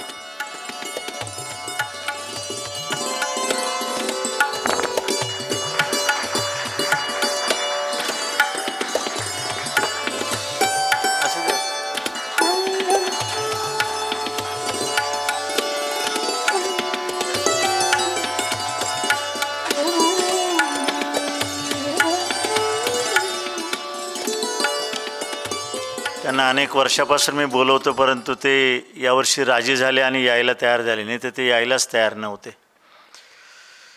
मित्रहो, आता आपण अभिजित जोग सरांना ऐकणार आहोत. तत्पूर्वी मी तुम्हाला मगाशी जो पुस्तकांचा उल्लेख केला, त्यांचं ब्रँडनामा हे एक पुस्तक आहे, जे अतिशय मोठमोठ्या कंपन्यांचे ब्रँड त्यांनी सेट करून दिलेले आहेत. आणि त्यांच्या मनामध्ये त्यांनी शेवटी असं लिहिलं आहे त्याच्यामध्ये की जागतिक पातळीवर अनेक ब्रँड्स मी सेट केलेले आहेत, पण भारतातल्या उद्योजकांचे ब्रँड ही जागतिक पातळीवर पोचलेले नाहीत. त्याच्याकरता आपण खास प्रयत्न केले पाहिजेत, तरच तो ब्रँड तिथपर्यंत जाऊ शकेल. मग अशी जे सांगितलं, बर्वे सरांनी उल्लेख केला, मोहन भागवत साहेबांनी या पुस्तकाचं प्रकाशन केलेलं होतं.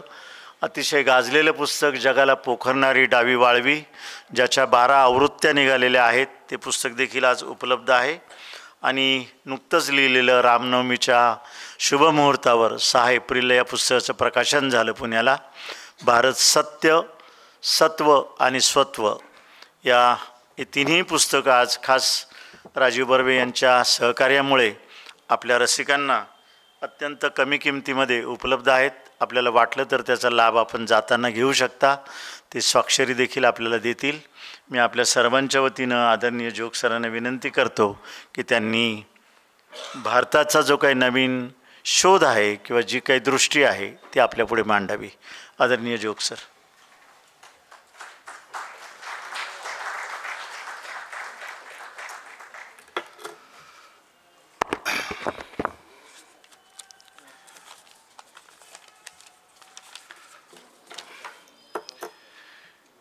श्री वसंतराव खैरनार, माझे मित्र श्री राजीव बर्वे, श्रीयुत अय्यर, समोर उपस्थित असलेले अनेक मान्यवर आणि नाशिककर बंधू भगिनींनो. मित्र, राजीव बर्वे हे माझे 35 वर्षापासून अतिशय जवळचे मित्र आहेत. त्यामुळे त्यांनी माझी ओळख करून देताना मैत्रीच्या एका वर्षासाठी 2% अतिशयोक्ती असं काहीतरी ठरवलेलं असावं. आणि त्यामुळे त्यांनी जी माझी ओळख करून दिली त्यातनं 70% तुम्ही कमी करायला हरकत नाही.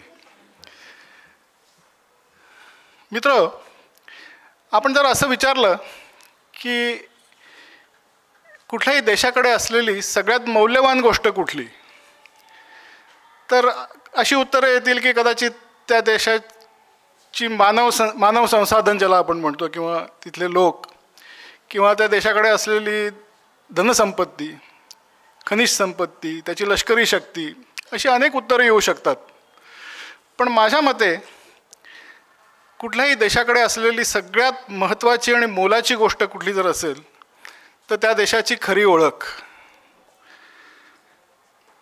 कारण ओळख जर एकदा पुसली गेली, ती जर आपण हरवली, तर पाठीचा कणा नसलेल्या शरीरासारखं एक लुळं पांगळं आयुष्य त्या देशाच्या नशिबी येतं. देशाच्या आठवणी पुसल्या गेल्या, त्याचे ग्रंथ, संस्कृती, त्याची मूल्य, श्रद्धा ह्या एकदा आपण जर विसरलो की मग त्या राष्ट्राला ते काय आहे याचा विसर पडू लागतो. आणि मग असा स्मृतिभ्रंश झालेल्या राष्ट्रावर इतर लोक त्यांच्या सोयीची ओळख, त्यांच्या स्वार्थासाठी सुटेबल असलेली, सोयीची असलेली अशी ओळख त्या राष्ट्रावर लादतात. आणि भारत देशाच्या बाबतीत दुर्दैवाने हेच झालेलं आहे की आपली खरी ओळख साम्राज्यवादी शक्तींनी त्यांच्या स्वार्थासाठी पुसून टाकली आणि त्यांच्या सोयीची खोटी ओळख की हा एक मागासलेल्या, अडाणी, अंधश्रद्ध अशा लोकांचा हा समाज आहे. हे लोक, यांना स्वतःची प्रगती करून घेण्यामध्ये, स्वतःच्या देशात समृद्धी निर्माण करण्यामध्ये काही रसच नाही. यांचं सगळं लक्ष पारलौकिक गोष्टींकडे लागलेलं असतं. अशा स्वरूपाच्या अनेक गोष्टी, खोट्या गोष्टी त्यांनी आपल्यावर ओळख म्हणून लादल्या आणि आपणसुद्धा त्या अतिशय आनंदाने स्वीकारून आपण असं समजून घेतलं की खरंच आपला देश असाच आहे. आपल्या मनात असा प्रश्न येऊ शकतो की ब्रिटिशांनी, साम्राज्यवादी शक्तींनी त्यांच्या स्वार्थासाठी हे केलं, हे सगळं ठीक आहे, पण स्वातंत्र्यानंतरसुद्धा हे का सुरू राहिलं? तर त्याचीसुद्धा अनेक वेगवेगळी कारणं आहेत, पण तो आपला आज विषय नाही. मी माझ्या पहिल्या 2 पुस्तकांमध्ये हा विषय मांडला की भारताचा इतिहास, भारताची ओळख याचं विकृतीकरण कसं झालं, ते कोणी केलं, ते का केलं, याचा मी विस्ताराने उहापोह पहिल्या 2 पुस्तकांमध्ये केला. त्यानंतर असं लक्षात आलं की आता आपण जर एवढं सांगितलं तर भारताची खरी ओळख काय आहे हे सांगणं ही सुद्धा आपली जबाबदारी ठरते. आणि म्हणून मग मी आता जे उल्लेख झाला 3रं पुस्तक, 4थं म्हणता येईल, भारत सत्य, सत्व आणि स्वत्व हे पुस्तक लिहिलं की भारताचा इतिहास खोटा करून, विकृतीकरण करून, मोडतोड करून जर आपल्याला सांगितलं असेल तर त्या इतिहासातलं सत्य काय आहे हे आपल्याला कळलं पाहिजे. त्या सत्यावर आधारित भारताचं खरं सत्व काय आहे, भारताची ओळख काय आहे हे आपल्याला कळलं पाहिजे. आणि हे जर कळलं तरच सगळ्या भारतीयांचं स्वत्व जे आहे ते जागृत होईल आणि मग भारताची वाटचाल कोणीही थांबवू शकणार नाही. तर या हेतूने हे पुस्तक लिहिलं. आणि आपली जी ओळख आहे एक देश म्हणून, एक राष्ट्र म्हणून, त्याचे काही पैलू मी या पुस्तकात मांडले. त्यातले काही आज आपल्यासमोर मांडण्याचा प्रयत्न करतो मर्यादित वेळेत. त्यातला पहिला पैलू असा आहे की भारत ही भाषा आणि संस्कृती यांची गंगोत्री आहे. भाषा आणि संस्कृती यांचा जन्म संपूर्ण जगात सर्वप्रथम भारतामध्ये झाला. असं का झालं याची काही कारणं आहेत. आफ्रिकेहून जेव्हा मानवाचं स्थलांतर झालं तेव्हा ते कुठे कुठे गेले याच्याबद्दल अनेक वेगळी मतांतरं आहेत. पण त्यातून आता सर्वाधिक एकमत सगळ्या तज्ज्ञांचं जगातल्या असं होतं आहे की एक खूप मोठ्या प्रमाणात ते लोक पहिल्यांदा भारतात आले. हे स्थलांतर एकदाच झालं आणि यानंतर संपूर्ण जगाकडे मानवाचं स्थलांतर हे भारतातून झालं. दुसरी गोष्ट अशी की 1.5 लाख वर्षापूर्वीपासून तर साधारण 20,000 वर्षापूर्वीपर्यंत संपूर्ण जगात खूप मोठ्या प्रमाणात हिमयुग सुरू होतं. आणि संपूर्ण उत्तर गोलार्ध ज्याला आपण म्हणतो, उत्तर अमेरिका, युरोप, मध्य आशिया, रशिया, चीन, जपान या सगळ्या राष्ट्रांमध्ये प्रचंड प्रमाणात बर्फ साठलेलं होतं. मी असं म्हणतात की युरोपमध्ये तेव्हा साधारण 4 किलोमीटर उंचीचा बर्फाचा थर होता जमिनीवरती. कॅनडा, उत्तर अमेरिका याच्यामध्ये 8 किलोमीटर उंचीचा बर्फाचा थर तेव्हा लागलेला होता हिमयुग असल्यामुळे. त्यामुळे तेव्हा जगात लोकसंख्या किंवा लोकांचा निवास हा मुख्यतः आफ्रिका, भारत, दक्षिण पूर्व आशिया म्हणजे इंडोनेशिया, मलेशिया वगैरे आणि ऑस्ट्रेलिया इतक्याच भागात तेव्हा मानववस्ती होती. कारण उत्तर गोलार्धात मानववस्तीसाठी अतिशय त्याला काय म्हणता येईल, योग्य असं हवामान नव्हतं. थोडीफार असेल तर अत्यंत तुरळक अशी वस्ती त्या भागात होती. आणि ह्या दक्षिण गोलार्धात सुद्धा सर्वाधिक लोकसंख्या ही भारतात होती. भारतात आजच जगातली सगळ्यात सर्वाधिक लोकसंख्या असं नाही, तर प्राचीन काळापासून भारतात नेहमीच लोकसंख्या सर्वाधिक राहिलेली आहे. आणि त्यामुळे लोकसंख्या जास्ती, त्यामुळे लोकांचा एकमेकाशी संपर्क यायला लागला. त्यातून संपर्कातून संवाद निर्माण व्हायला लागला. संवादातून संस्कृती निर्माण झाली, कारण की संवाद जोपर्यंत होत नाही तोपर्यंत संस्कृती निर्माण होऊ शकत नाही. आणि मग ती संस्कृती जशी जशी मोठी होत गेली तशी त्याची सभ्यता बनली असं आपण म्हणू शकतो. त्यामुळे संपर्क, संवाद, संस्कृती आणि सभ्यता हे भारतातच सगळ्यात पहिल्यांदा घडलं. आणि म्हणून भाषा आणि संस्कृती याचा जन्म, याची गंगोत्री भारत हीच होती. कारण जोपर्यंत आपण एकमेकाशी संवाद जेव्हा आपण करतो तेव्हा आपल्याला भाषा लागते, संवादाची गरज म्हणून भाषा निर्माण होते. तर अशा पद्धतीने भारतात भाषा तयार झाल्या. आणि आज ज्या जगात भाषा बोलल्या जातात त्यातला एक फार मोठा गट आहे इंडो युरोपियन भाषा म्हणून, इंडो युरोपियन लँग्वेजेस, ज्या आशियातल्या अनेक देशांमध्ये, भारतासकट आणि युरोपमधल्या बहुतेक सगळ्या भाषा, म्हणजे युरोपमधल्या 3 भाषा सोडून बाकी सगळ्या भाषा या इंडो युरोपियन भाषा गटामध्ये मोडतात. आणि ह्या इंडो युरोपियन भाषांचा जन्म हा भारतात झालेला आहे. हे आता मी माझ्या पुस्तकात खूप विस्ताराने लिहिलं आहे. आपण त्याच्यामध्ये प्रत्येक गोष्टीच्या विस्तारात आपण जाऊ शकत नाही, पण आत्ता आपण एवढं लक्षात घ्या की इंडो युरोपियन भाषा एशियातल्या बहुसंख्य देशांमध्ये आणि युरोपमधल्या बहुतेक सगळ्याच भाषा या त्यांचा जन्म मुळात भारतात झालेला आहे. आणि हे युरोपमध्ये सुद्धा अनेक लोकांनी मान्य केलेलं आहे. व्हॉल्टेअर म्हणून एक फार मोठा फ्रेंच तत्त्वज्ञ होता, त्यांनी तेव्हाच असं म्हटलं होतं, हे साधारण मला वाटतं 18व्या शतकात, की European civilisation was born on the banks of the Ganges. म्हणजे गंगा नदीच्या किनाऱ्यावर युरोपच्या संस्कृतीचा जन्म झाला असं व्हॉल्टेअर म्हणतो. त्यानंतर दुसरा एक मोठा भाषांचा गट आहे, त्याला म्हणतात ऑस्ट्रोनेशियन लँग्वेजेस. म्हणजे इंडोनेशिया, मलेशिया आणि ऑस्ट्रेलियातले मूल निवासी लोक जी भाषा बोलतात त्या भाषांचा जन्मसुद्धा भारतात झालेला आहे. ऑस्ट्रो एशियाटिक लँग्वेजेस असा एक गट आहे, म्हणजे कंबोडिया, व्हिएतनाम इथे ज्या भाषा बोलल्या जातात त्यांचा जन्मसुद्धा भारतामध्ये झालेला आहे. म्हणजे जगाला भाषेची देणगी ही भारतानेच दिली आहे असं आपण म्हणू शकतो. तसंच पॅसिफिक बेटांमध्ये पॉलिनेशियन भाषा बोलल्या जातात, तर त्या भाषांचा जन्म भारतात झाला आहे असं आपण 100% खात्रीने म्हणू शकत नाही. पण त्या भाषांवर प्रचंड मोठा प्रभाव हा संस्कृत भाषेचा पडलेला आहे. काही बेटांमध्ये तिथे त्यांच्या भाषेत मातृभूमी किंवा होमलँड याच्यासाठी कलिंग असा शब्द आहे. कारण प्राचीन ओरिसाला कलिंग हे नाव होतं, आपल्याला माहिती आहे. तिथले जे दर्यावर्दी होते ते या देशांकडे जात असत आणि त्यांच्यामार्फत आपली संस्कृती आणि भाषा तिथे पोचल्या आणि त्यामुळे खूप मोठ्या प्रमाणात आपला प्रभाव त्यांच्यावरती पडलेला आहे. चिनी भाषेमध्ये, चिनी भाषा ही सुद्धा काही भारतात निर्माण नाही झालेली, पण चिनी भाषेतले 35,000 शब्द हे संस्कृतमधनं त्यांनी उचललेले आहेत. त्याचबरोबर उलटं तसं नाही झालेलं, म्हणजे चिनी भाषेतनं आपण शब्द घेतलेले नाहीत, पण संस्कृतमधनं त्यांनी 35,000 शब्द घेतलेले आहेत. म्हणजे ही देवाणघेवाण नव्हती, तर हा एकतर्फी प्रवास होता. भारताकडनं भाषा आणि संस्कृतीचा प्रवाह हा चीनकडे सुद्धा गेलेला आहे. हे झालं भाषेबद्दल. भाषा म्हटलं की संस्कृती आलीच, कारण की संस्कृती ही मुख्यतः भाषेतनंच प्रवास करते.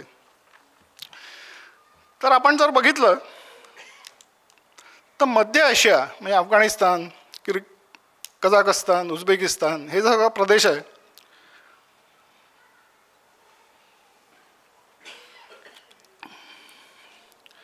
हा प्रदेश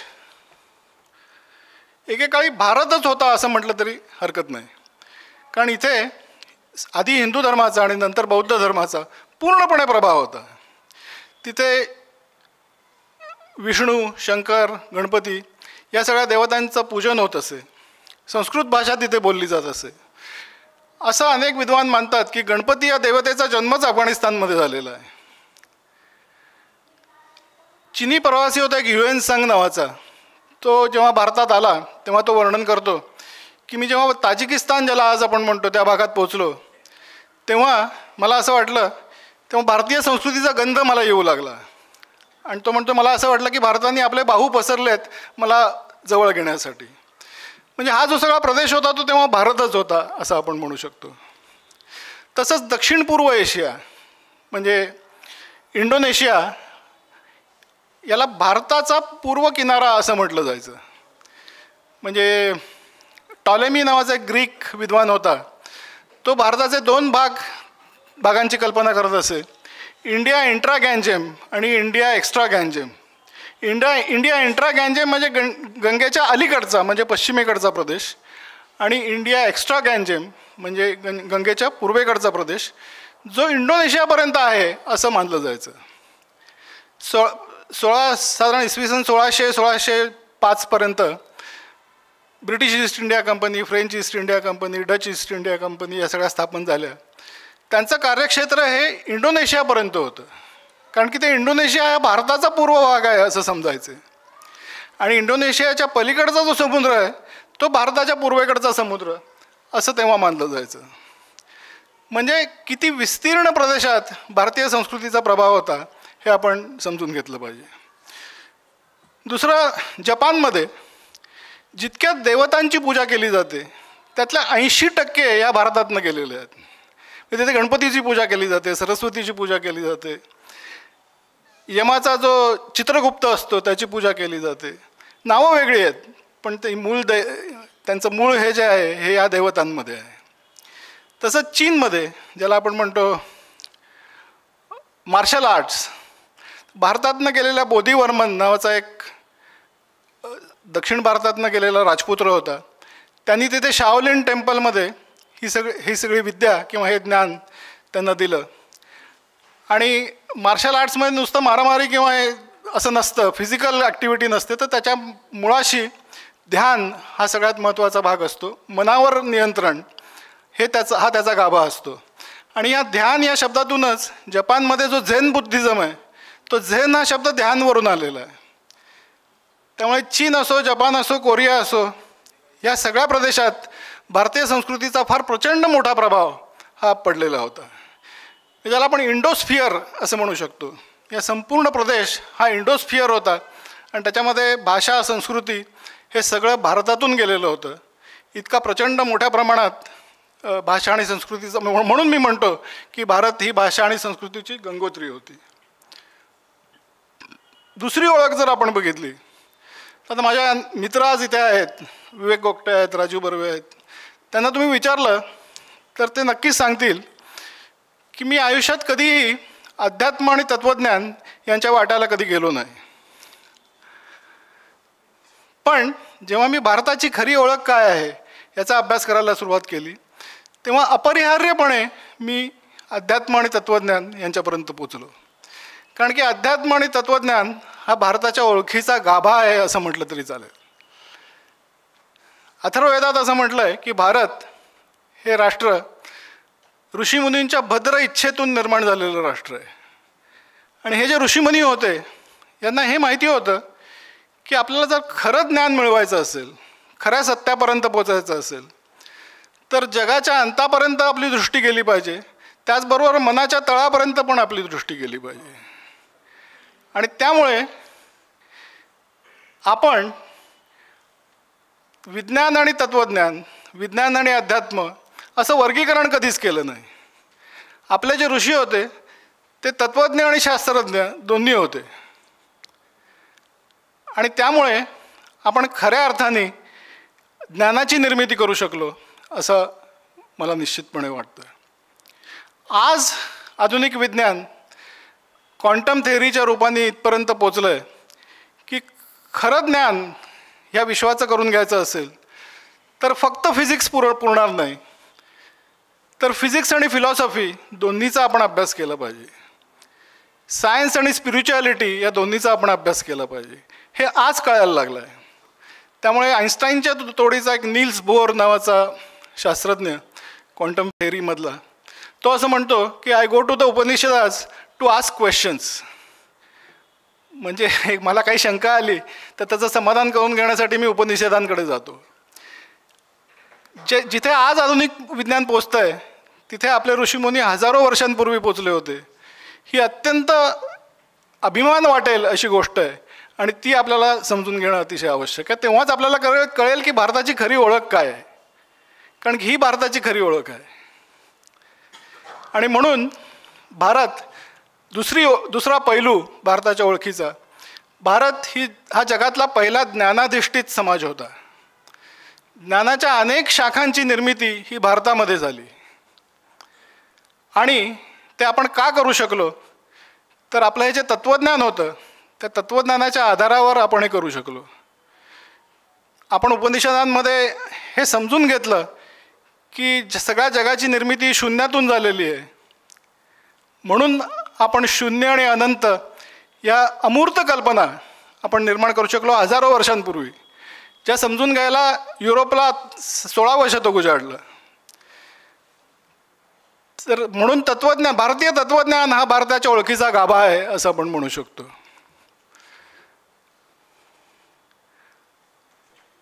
विश्वाची निर्मिती कशी झाली याबद्दल जगातल्या विविध संस्कृतींमध्ये असलेल्या जर आपण संकल्पना समजून घेतल्या तर हा मुद्दा आणखीन लक्षात येईल. सुमेरियन संस्कृती, त्याचं अतिशय कौतुक केलं जातं.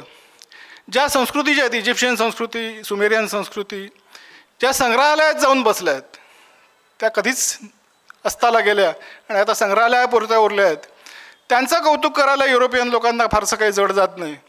भारतीय संस्कृती अजूनही सातत्याने प्रवाहित आहे, म्हणून भारताला जितकं जास्तीत जास्त इग्नोर करता येईल, निग्लेक्ट करता येईल तेवढं केलं जातं. आणि म्हणून आपली खरी ओळख काय हे शोधण्याची जबाबदारी आपल्यावरतीच आहे. तर मी हे सांगत होतो की सुमेरियन संस्कृतीमध्ये विश्वाच्या निर्मितीची संकल्पना, तर ते असं म्हणतात की चिकणमातीपासून देवाने बावल्या तयार केल्या आणि त्यांच्यामध्ये जीव ओतून माणसाची निर्मिती केली. ख्रिश्चॅनिटी, इस्लाम, हे जे सेमिटिक रिलिजन ज्याला आपण म्हणतो, त्यांची जर आपण कल्पना बघितली तर ते असं म्हणतात की 6 दिवसात ईश्वराने विश्वाची निर्मिती केली. आणि ख्रिश्चॅनिटी, बायबलचं असं म्हणणं आहे की 23 ऑक्टोबर 4004 BCE या दिवशी जगाची निर्मिती झाली. आता जगाची निर्मितीच झाली नव्हती तर तेव्हा 23 ऑक्टोबर तारीख कशी होती हे हा प्रश्न कोणी त्यांना विचारत नाही.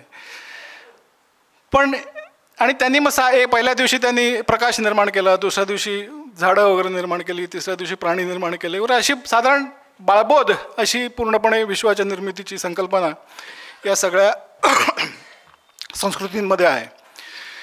त्याच्या अगेन्स्ट जर आपण बघितलं तर भारताची विश्वाच्या निर्मितीची संकल्पना ही ऋग्वेदाच्या 10व्या मंडलात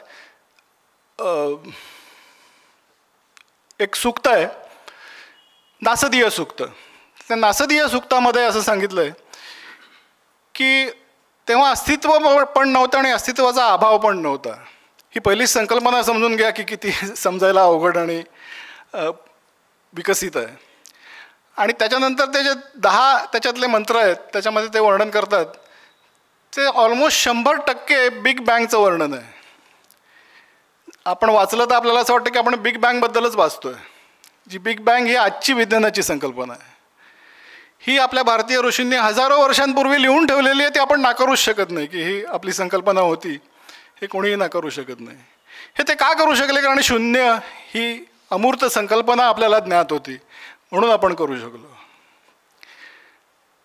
अनंत जर आपण बघितलं ती सुद्धा संकल्पना, जसं मी सांगितलं की ख्रिश्चॅनिटीमध्ये संपूर्ण विश्वाची निर्मिती 4004 BCE म्हणजे साधारण 6000 वर्षापूर्वी झाली असं ते म्हणतात. आणि आपल्याकडे ब्रह्माची एक दिवस रात्र ही 840 कोटी वर्षांची असते आणि ते एका विश्वाचा तो काळ असतो असं आपलं प्राचीन ऋषी सांगतात. आज आपला विश्वाचं जे आयुष्य आहे ते 1350 कोटी वर्षापूर्वी विश्व निर्माण झालं असं म्हटलं जातं. त्याच्या जवळ जाणारी अशी ही संकल्पना आपल्या ऋषीमुनींनी हजारो वर्षांपूर्वी मांडली होती. आणि असं एक ब्रह्माचा एक दिवस रात्र जर 840 कोटी वर्षांचा होता तर 100 वर्ष हे ब्रह्माचं आयुष्य असतं. म्हणजे 311 ट्रिलियन वर्ष हे ब्रह्माचं आयुष्य असतं असं आपले प्राचीन ऋषी सांगतात. म्हणजे अनंततेकडे जाणारे हे आकडे आपल्या ऋषींनी तेव्हाच त्यांचा विचार केला होता. आणि हे सगळं झाल्यानंतर ब्रह्माचं आयुष्य 311 ट्रिलियन वर्षाचं संपलं की दुसरा ब्रह्मा जन्म घेतो. म्हणजे त्याचं सातत्य आणि अनंतता इथे आपले ऋषी किती पोचले होते हे आपण लक्षात घेऊ शकतो. तर ही जर तुलना केली तर भारत हा पहिला ज्ञानाधिष्ठित समाज होता हे अगदीच उघड होऊ शकतं. दुसरं 0 ते 9 ही संख्या प्रणाली, फक्त 10 आकड्यांची. त्यातली 0 ही जी संकल्पना आहे ती आपल्याकडे अस्तित्वात असली होती तत्त्वज्ञानात, म्हणून त्याचा आपण एक आकडा तयार करू शकलो. आणि त्याच्यापासून जी आपण संख्या प्रणाली निर्माण केली त्याच्यामुळे संपूर्ण विज्ञानाचा जो प्रसार झाला, आणखीन त्याच्यापुढे जी प्रगती झाली त्याचा मूळ आधार ही संख्या प्रणाली आहे. कारण तेव्हा युरोपमध्ये रोमन संख्या प्रणाली वापरली जायची आणि ती इतकी पोजड होती की समजा 5000 आकडा लिहायचा असेल तर त्यासाठी साधारण एक 10 संख्या तिथे लिहायला लागायच्या. त्यामुळे इतक्या मोठ्या आणि बोजड संख्या प्रणालीमुळे बेरीज वजाबाकी सुद्धा करता यायची नाही, बाकी पुढचे तर सगळं प्रगती सोडूनच द्या. त्याच्यासाठी अबॅकसची मदत घ्यायला लागायची. आणि हे असल्यामुळे तिथल्या विज्ञानाची प्रगती पूर्णपणे कुंठित झालेली होती. जेव्हा भारताची संख्या प्रणाली तिथे पोचली त्याच्यानंतर युरोपमध्ये रेनेसान्सचं युग सुरू झालं. आपण आज असं म्हणतो की पश्चिमेकडे सगळ्या ज्ञानाची निर्मिती झाली, पण त्याचा जर आपण शोध घेतला तर भारताची संख्या प्रणाली 711 साली जेव्हा अरबांनी भारतावर आक्रमण केलं आणि मोहम्मद बिन कासिमनी सिंध प्रांत जिंकून घेतला, आपण ऐकलं असेल, तेव्हा त्यांची पहिल्यांदा ओळख झाली की भारतात ज्ञान किती उच्च पातळीवर पोचलेलं आहे. तेव्हा अब्बासिद खिलाफत म्हणून इराकमध्ये होती, बगदादमध्ये, त्यांनी भारतातनं काही विद्वानांना तिथे आमंत्रित केलं.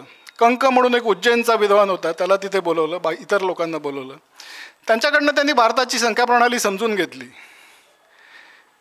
तेव्हा अरबांचं राज्य स्पेनमध्ये पण होतं. स्पेन हा प्रदेशसुद्धा इस्लामच्या अधिपत्याखाली होता.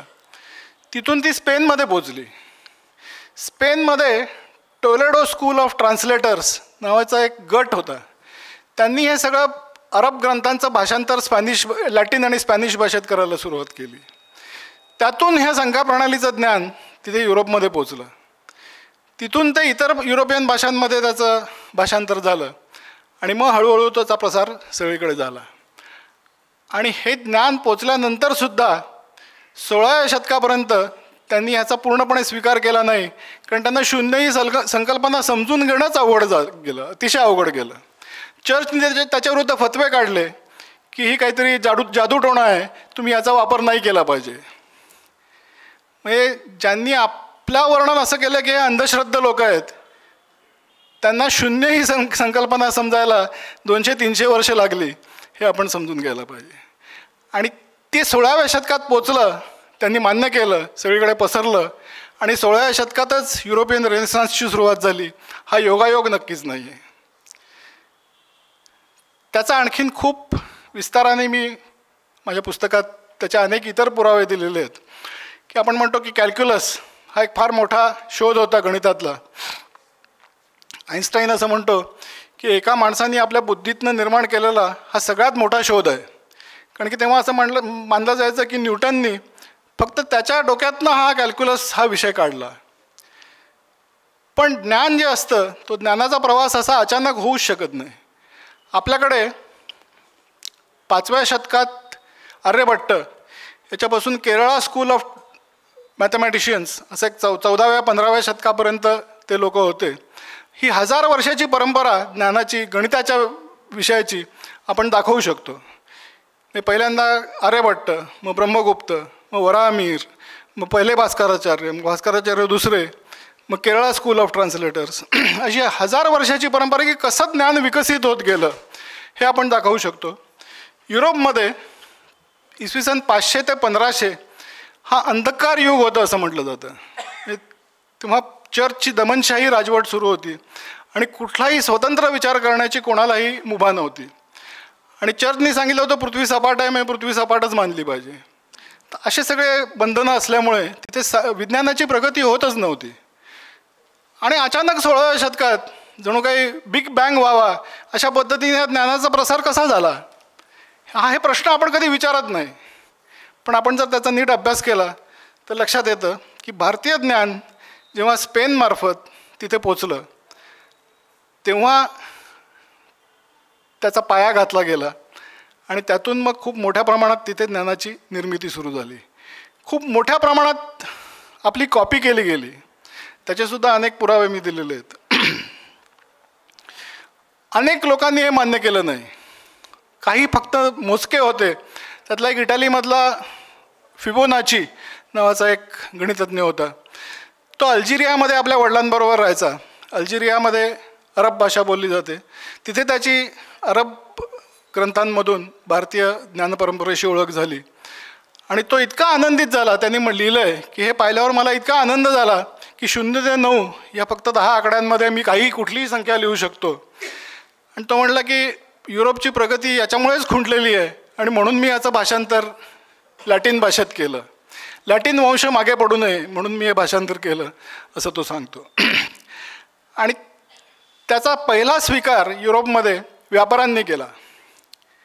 कारण व्यापाऱ्यांच्या लक्षात आलं की धंदा करायचा असेल, आकडेमोड करायची असेल तर त्याच्यासाठी ही संख्या प्रणाली फार उत्तम आहे. नाहीतर जर आपण आपला विकास सगळा कुंठित होतो आहे तो ही आपण वापरायला सुरुवात केली तर निश्चित मोठ्या प्रमाणात आपण व्यवसाय करू शकू. म्हणून पहिले व्यापारी कन्व्हिन्स झाले. आणि युरोपमधल्या बँकिंगचा जन्म हा इटालीमध्ये झाला 13व्या शतकात. जेव्हा फिबोनाचीनी 13व्या शतकात हा ग्रंथ भाषांतरित केला हा सुद्धा योगायोग नाही. कारण की बँकिंग आणि अर्थव्यवहार याचा पाया युरोपमध्ये पहिल्यांदा इटलीत घातला गेला हे सगळ्यांना माहिती आहे. मेडिसी फॅमिली वगैरे आपण अनेक वेळा ऐकतो. पण त्याचं मूळ हे फिबोनाचीनी केलेल्या भाषांतरात आहे हे आपण समजून गेलं पाहिजे. आपल्याला माहीत नसतं आणि म्हणून आपण असं समजतो की ब्रिटिशांनी जे सांगितलं आहे की हा मागासलेला अडाणी असा समाज आहे हे आपण का मान्य केलं तर आपल्याला हे काही माहिती नाही.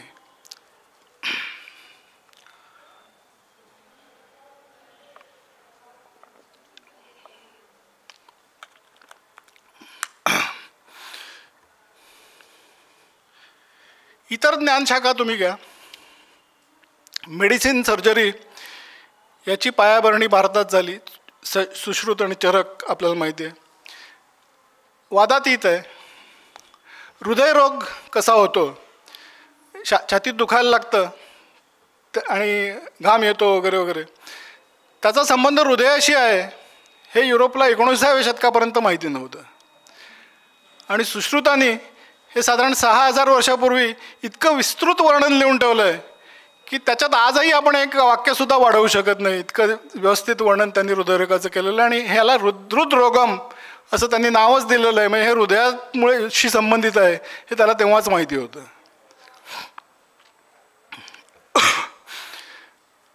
प्लास्टिक सर्जरीची सुरुवात कुठे झाली आपल्याला सांगितलं तर धक्का बसेल. प्लास्टिक सर्जरीची सुरुवात पुण्यामध्ये झाली. कारण पुण्यात जेव्हा टिपू सुलतान आणि पेशवे यांच्यामध्ये युद्ध सुरू होतं तेव्हा पेशव्यांच्या सैन्याला काही सामान पोहोचवण्यासाठी एक गाडी घेऊन एक गाडीवाला तिथे गेला. तो टिपूच्या सैनिकांच्या हातात सापडला आणि त्यांनी त्याचं नाक कापून त्याला परत पाठवून दिलं. आणि तो पुण्यात आला. 1 वर्ष नाकाशिवाय राहिला आणि नंतर 1 वर्षांनी पुण्यातल्या एका कुंभाराने त्याच्या घरात चालत आलेलं जे परंपरागत ज्ञान होतं त्याच्या आधारे त्याचं नाक घडवलं. ते सुश्रुत संहितेत लिहिलेलं आहे सगळं. म्हणजे त्याच्यातनंच त्यांनी त्यांच्या घरात ते ज्ञान आलेलं होतं. नशीब असं की त्यांनी ही जी प्रोसिजर केलं ते 2 ईस्ट इंडिया कंपनीच्या डॉक्टरांनी स्वतः बघितलं. आणि मग त्यांनी त्याच्यावर आधारित मद्रासच्या एका जर्नलमध्ये विस्तृत असा त्याचा एक निबंध लिहिला. तो इंग्लंडमध्ये गेला आणि त्याच्या आधारे इंग्लंडमधल्या एका डॉक्टरनी ती सर्जरी केली आणि ती यशस्वी झाली. आणि त्यांनी त्याला प्लास्टिक सर्जरी असं नाव दिलं. आणि तेव्हापासून प्लास्टिक सर्जरीचा जन्म सगळ्या जगात झाला. त्याचं मूळ हे पुण्यात आहे ही एक योगायोगाची गोष्ट. लसीकरण आता आपण कोविडच्या वेळेस बघितलं की वॅक्सिनेशनचं किती महत्त्व आहे. त्याचं श्रेय डॉक्टर जेन्नर यांनी 1798मध्ये शोधून काढलं असं सांगितलं जातं. पण ईस्ट इंडिया कंपनीचे डॉक्टर हॉलवेल आणि डॉक्टर ऑलिव्हर असे 2 डॉक्टर होते. त्यांनी सुद्धा विस्ताराने लिहून ठेवलं आहे की 1731 ते 1760 या दरम्यान ते काशी, प्रयाग या सगळ्या ठिकाणी उन्हाळ्याच्या आधी, उन्हाळ्यात जनरली देवीची साथ सुरू होते, त्याच्या आधी तिथे लाखो लोकांना लसीकरण केलं जायचं. ते काही टीम्स या भागात फिरायच्या आणि त्या लोकांना ते चॉईस द्यायच्या की तुम्हाला पाहिजे असेल तर करतो, नाही तर ठीक आहे तुम्ही नका करून घेऊ. आणि ते कसं केलं जायचं त्याचं प्रोसिजर हे सगळं डॉक्टर हॉलवेलनी लिहून ठेवलेलं आहे. आणि ते हेही लिहितात की ज्यांनी ही ट्रीटमेंट घेतली त्यातले जवळपास 99% लोक वाचले आणि ज्यांनी घेतली नाही त्यांच्यामध्ये मात्र खूप मोठ्या प्रमाणात लोक देवीच्या रोगांनी दगावले. तर लसीकरण हे भारतात निर्माण झालं हे त्या लोकांनी लिहून ठेवलं होतं, पण जेन्नरनी कधीही असं म्हटलं नाही की मी हे ज्ञान इकडनं मिळवलं आणि त्यामुळे त्याचं आपलं रेकग्निशन काही झालं नाही. असं खूप मोठ्या प्रमाणात अनेक लोकांनी ही कुठलीही गोष्ट मान्य केली नाही. तर झिंक जे आहे ते झिंक खाणीतनं आपण जे काढतो त्यातनं झिंक वेगळं करणं ही प्रक्रिया अतिशय अवघड असते. कारण की त्यासाठी 1200 डिग्रीजपर्यंत तुम्हाला टेम्परेचर द्यावं लागतं आणि 900 डिग्रीलाच झिंकचं बाष्पीभवन होतं. तर याच्यावर एक विशिष्ट प्रक्रिया भारतीय लोकांनी शोधून काढली होती आणि त्यानुसार ते की हजारो वर्षांपासनं झिंक त्या मातीपासनं वेगळं करायचे. तशीच प्रक्रिया बरोबर त्याची कॉपी करून इंग्लंडमध्ये एकाने पेटंट घेतलं आणि त्यांनी कधीही सांगितलं नाही की हे भारतातनं मी घेतलं. कारण की जेव्हा ब्रिटिश लोक भारतात आले, युरोपियन लोक भारतात आले, तेव्हा त्यांनी हजारो आपले ग्रंथ युरोपमध्ये न्यायला सुरुवात केली. त्याचासुद्धा एका जर्मन मला वाटतं हेनरिक हाईन विद्वानाने त्याचा मी उल्लेख केलेला आहे की तो म्हणतो की ज्यांनी ब्रिटिश जेव्हा ईस्ट इंडिया कंपनी स्थापन केल्या, फ्रान्स, इंग्लंड, हॉलंड, त्यांनी पहिल्यांदा खूप मोठ्या प्रमाणात भारतातले ग्रंथ तिकडे नेले आणि आम्ही जर्मन, आम्हाला मात्र काहीच मिळेना. पण आता मात्र आमचेही विद्वान भारतात जातात, संस्कृत शिकतात आणि तिथनं आम्हीसुद्धा ग्रंथ घेऊन येतो, असं त्यांनी उल्लेख केलेला आहे. मी किती मोठ्या प्रमाणात आपल्याकडनं ज्ञानाची चोरी म्हणायला हरकत नाही झाली आणि त्याच्या आधारावर युरोपने आपली प्रगती करून घेतली, काही हरकत नाही, पण त्याचं श्रेयसुद्धा त्यांनी भारताला कधी दिलं नाही.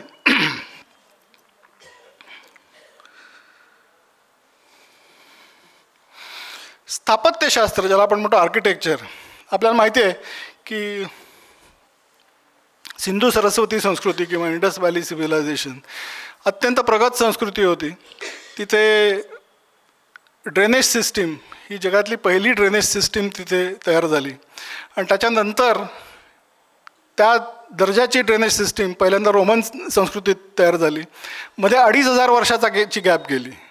रोमन संस्कृतीच्या आधी 2500 वर्ष, 2000 वर्ष, 2500 वर्ष भारतात ड्रेनेज सिस्टीम तयार होत झाली. त्या प्रत्येक घरात तेव्हा बाथरूम असायची, हे जगात कधीही कोणीही पाहिलं नव्हतं तोपर्यंत. इजिप्शियन संस्कृती वगैरे जी होती ती मुख्यतः राजघराण्यांभोवती फिरत होती. इंडस व्हॅली सिव्हिलायझेशन किंवा सिंधू सरस्वती संस्कृती ही सर्वसामान्य लोकांचं आयुष्य त्याचा दर्जा कसा वाढवता येईल हे बघणारी संस्कृती होती. ही जगातली पहिली संस्कृती होती. हा सुद्धा एक सगळ्यात महत्त्वाचा भाग आहे. स्थापत्यशास्त्र मी सांगत होतो, BK थापर नावाचे एक आर्किओलॉजिस्ट होते मला वाटतं. तर ते जेव्हा कालीमंगा या ठिकाणी उत्खनन करत होते तेव्हा त्यांना आश्चर्याचा धक्का बसला की घरांमध्ये टाईल्स लावले होते. ते म्हटलं टाईल्सचं सुद्धा तिथे तंत्र उपलब्ध होतं. पहिला त्यांना आश्चर्य वाटलं, पण त्याच्याहीपेक्षा मोठं आश्चर्य त्यांना वाटलं जेव्हा त्यांनी त्याच्यावरची मातीभीती लांब दूर केली तेव्हा त्या टाईलचं डिझाईन पाहून ते म्हणाले की अरे आज सुद्धा माझ्या घरात जे डिझाईन आहे तेच इथे सुद्धा या टाईल्सवरती आहे. म्हणजे सातत्य भारतीय संस्कृतीमधलं जे आहे ते आपण समजून घेऊ शकतो आणि किती मोठ्या प्रमाणात स्थापत्यशास्त्र तेव्हा विकसित झालेलं होतं हे सुद्धा आपण त्याच्यावरनं समजून घेऊ शकतो. धातुशास्त्र, भारतात जगातलं सर्वोच्च दर्जाचं स्टील किंवा पोलाद हे तेव्हा भारतात निर्माण व्हायचं, त्याला वूड स्टील असं म्हणतात. आणि दमास्कस स्वर्ड्स, दमास्कस तलवारी असं ज्याचं वर्णन केलं जातं, जगातले सगळे योद्धे त्या तलवारीचा आग्रह धरायचे. ती तलवार बनवण्यासाठी फक्त भारतातलंच पोलाद लागायचं, वूड स्टील त्याला म्हणतात. फौलादे हिंद या नावाने ते पर्शियात सुद्धा अतिशय प्रसिद्ध होतं. आणि ते असं म्हणायचं की पोलाद वापरायचं तर हे फौलादे हिंदच पाहिजे, इतकं उच्च दर्जाचं पोलाद भारतात निर्माण होत होतं. धातुशास्त्राची पायाभरणीसुद्धा भारतातच झाली.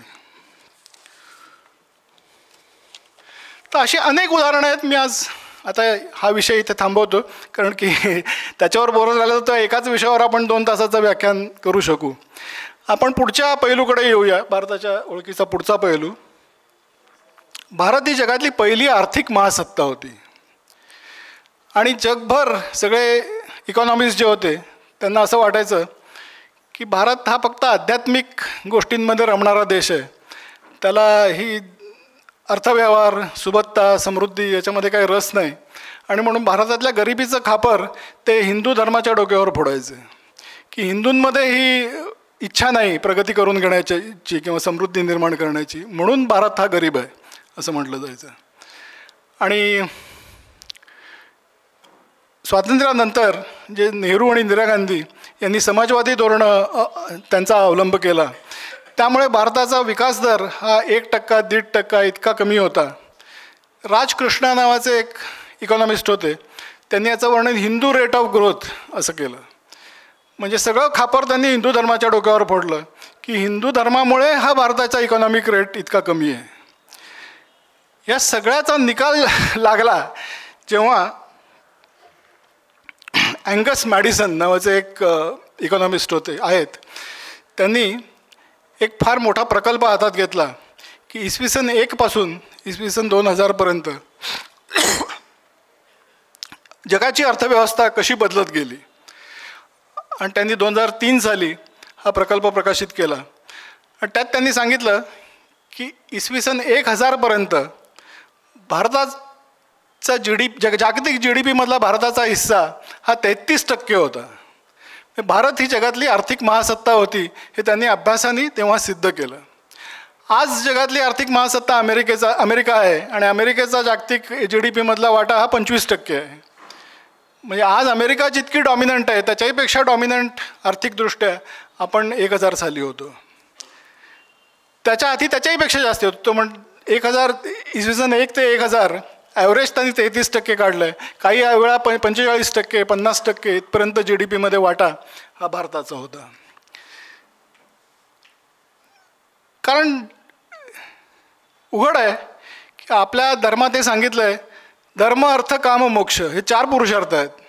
त्यामुळे अर्थ हा एक अत्यंत महत्त्वाचा पुरुषार्थ आपल्या धर्माने सांगितलेला आहे. हे जागतिक पातळीवर लोकांना माहीत नव्हतं, म्हणून ते हिंदू धर्माच्या डोक्यावर खापर फोडायचे. भारतात का झाला इतका मोठ्या प्रमाणात आर्थिक विकास का झाला? एक तर मुख्य कारण म्हणजे शेती. असं म्हटलं जातं की जगात शेतीचे 100 झोन्स आहेत. काही झोनमध्ये चेरीज आणि ॲपल्स वगैरे पिकतात, काही झोनमध्ये तांदूळाची शेती होते, कुठल्या एखाद्या झोनमध्ये गव्हाची शेती होते. हे 100ही झोन, त्याचं मूळ जमिनीचा पोत आणि हवामान याच्यावर ते झोन्स ठरवले जातात. हे सगळेच्या सगळे 100 झोन भारतात उपलब्ध आहेत. भारतात असं कुठलंच प्रॉडक्ट नाही की ज्याची शेती भारतात होऊ शकत नाही. इतकं वैविध्यपूर्ण शेती भारतात होत होती. दुसरी गोष्ट, आपल्याला असं सांगितलं जातं की फर्टाईल क्रिसेंट म्हणजे इराक, सिरिया वगैरे त्या भागात शेतीची सुरुवात झाली. हे सुद्धा आता 100% खोटं सिद्ध झालेलं आहे. कारण की उत्तर प्रदेशात कबीरनगर नावाचा एक जिल्हा आहे, तिथे लहुरा देवा नावाचा तलाव आहे. त्याच्या किनाऱ्यावर 15,000 वर्षापूर्वीची भाताच्या शेतीचे पुरावे सापडलेले आहेत. श्रीलंकेत एका ठिकाणी 17,500 वर्षापूर्वी बार्लीची शेती होत होती, हे आता सिद्ध झालेलं आहे. आणि श्रीलंका तेव्हा भारताचाच भाग होता, कारण की तेव्हा मी सांगितलं त्यानुसार हिमयुग सुरू होतं आणि समुद्राची पातळी खूप खाली गेलेली होती आणि श्रीलंका आणि भारत हे जमिनीच्या पट्ट्यांनी एकमेकाशी जोडलेले होते. श्रीलंका भारताचाच भाग होता. भारतात 17,500 वर्षापूर्वीपासून शेती होते याचे आता पुरावे 100% मिळालेले आहेत. त्यामुळे शेतीची सुरुवात भारतात झाली हे आता सिद्ध झालेलं आहे. त्यामुळे शेती हा एक भाग, गोपालन हा दुसरा भाग. कारण गाईला माता मानणारे आपण लोक आहोत, त्यामुळे खूप मोठ्या प्रमाणात डेअरी इंडस्ट्री ही भारतात नेहमीच अस्तित्वात होती. दुसरा एक महत्त्वाचा भाग म्हणजे व्यापार. प्राचीन भारतीय हे अत्यंत कुशल व्यापारी होते. अत्यंत कुशल. इंडस व्हॅली सिव्हिलायझेशन ज्याला आपण म्हणतो त्याचे लोक हे खूप मोठ्या प्रमाणात तेव्हाच्या ज्या सगळ्या संस्कृती होत्या, इजिप्शियन असेल, सुमेरियन असेल, यांच्याशी व्यापार करायचे. आणि सगळ्या जगात, त्या काळच्या जगात जी वजनमापं वापरली जायची, वेट्स अँड मेजर्स, ती सगळी भारतातली वापरली जायची. आपले अनेक प्रॉडक्ट्स तिथे उत्खननात आजही सापडतात. त्यांच्याकडनं आपल्याला आलेले कुठलेही प्रॉडक्ट आपल्या उत्खननात सापडत नाहीत. म्हणजे हा एकतर्फी व्यापार होता असं म्हणायला हरकत नाही. खूप मोठ्या प्रमाणात प्रॉफिटेबल हा व्यापार असला पाहिजे. आणि आपण जे पैसे घ्यायचो ते मुख्यतः सुवर्ण मोहरांच्या रूपाने घ्यायचो. भारतात सोन्याचा धूर येत होता असं म्हणतात, किंवा सोने की चिडिया असं म्हणतात. ते उगीच नाही, कारण की आपला एक्सपोर्ट हा मुख्यतः आपण प्रॉडक्ट्स द्यायचो आणि त्यांच्याकडनं सुवर्ण मोहरा घ्यायचो. कारण आपल्याला काहीच लागत नव्हतं, सगळं आपल्याकडे होतच होतं. आत्मनिर्भरता ही आपल्याकडे तेव्हापासून होती असं आपण म्हणू शकतो. नंतर रोमन संस्कृतीबरोबर इसवी सन साधारण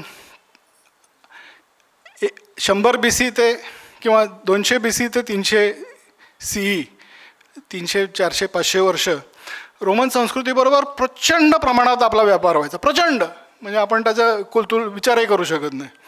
आणि हिरे, माणकं, पाचू, मोती असे मूल्यवान गोष्टी आपण द्यायचो, मसाले द्यायचो, अत्यंत उच्च दर्जाची आपण टेक्स्टाईल्स द्यायचो.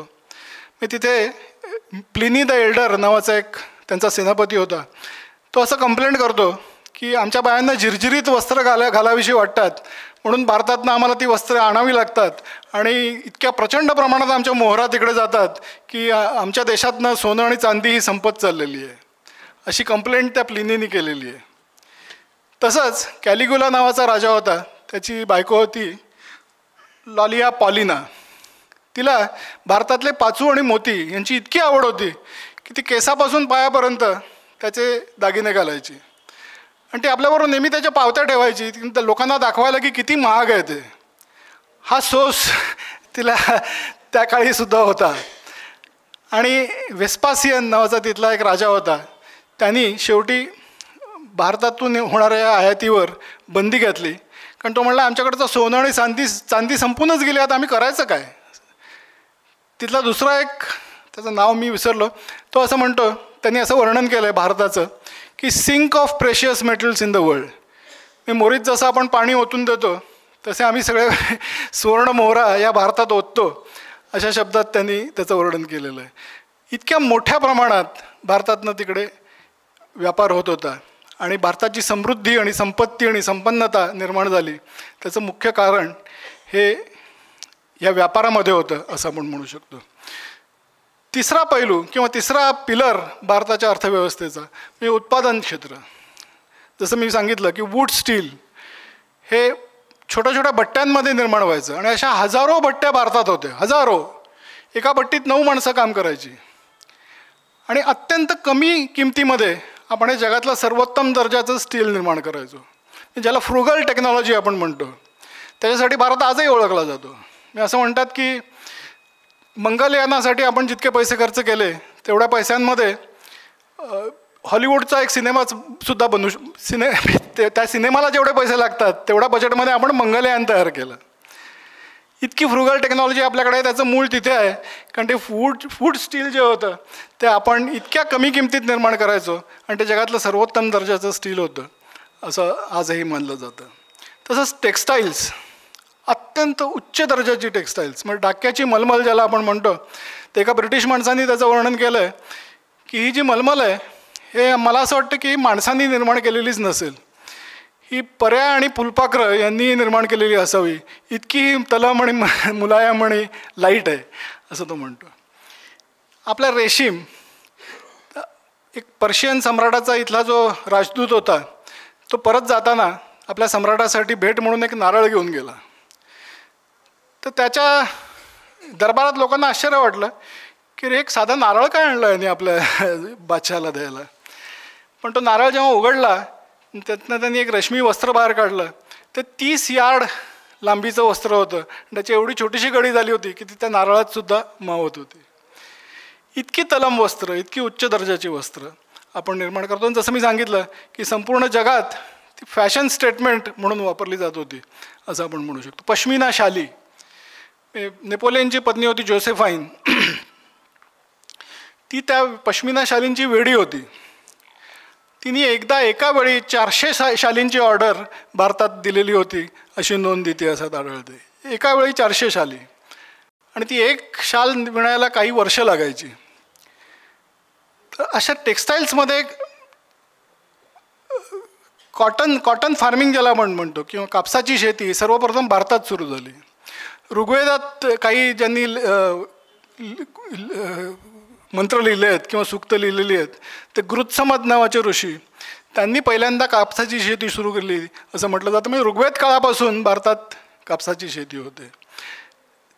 इंडस व्हॅली सिव्हिलायझेशनमध्ये कापूस आणि त्याच्यापासून निर्माण केलेले धागे आणि इवन वस्त्र याचे अनेक पुरावे सापडलेले आहेत. कमीत कमी 5,000-5,500 वर्षापासून भारतात टेक्स्टाईल्सची निर्मिती ही होत आलेली आहे. अशा प्रकारे शेती, गोपालन, व्यापार आणि उत्पादन क्षेत्र किंवा मॅन्युफॅक्चरिंग याच्या आधारे भारतीय अर्थव्यवस्था ही जगातली सर्वात समृद्ध आणि संपन्न अर्थव्यवस्था होती. आणि भारत हा जगातली पहिली इकॉनॉमिक सुपर पॉवर होती असं आपण नक्की म्हणू शकतो. हा भारताच्या ओळखीचा एक पैलू आहे. आणि आता मी शेवटच्या पैलूकडे येतो आणि ते थोडक्यात सांगण्याचा प्रयत्न करतो.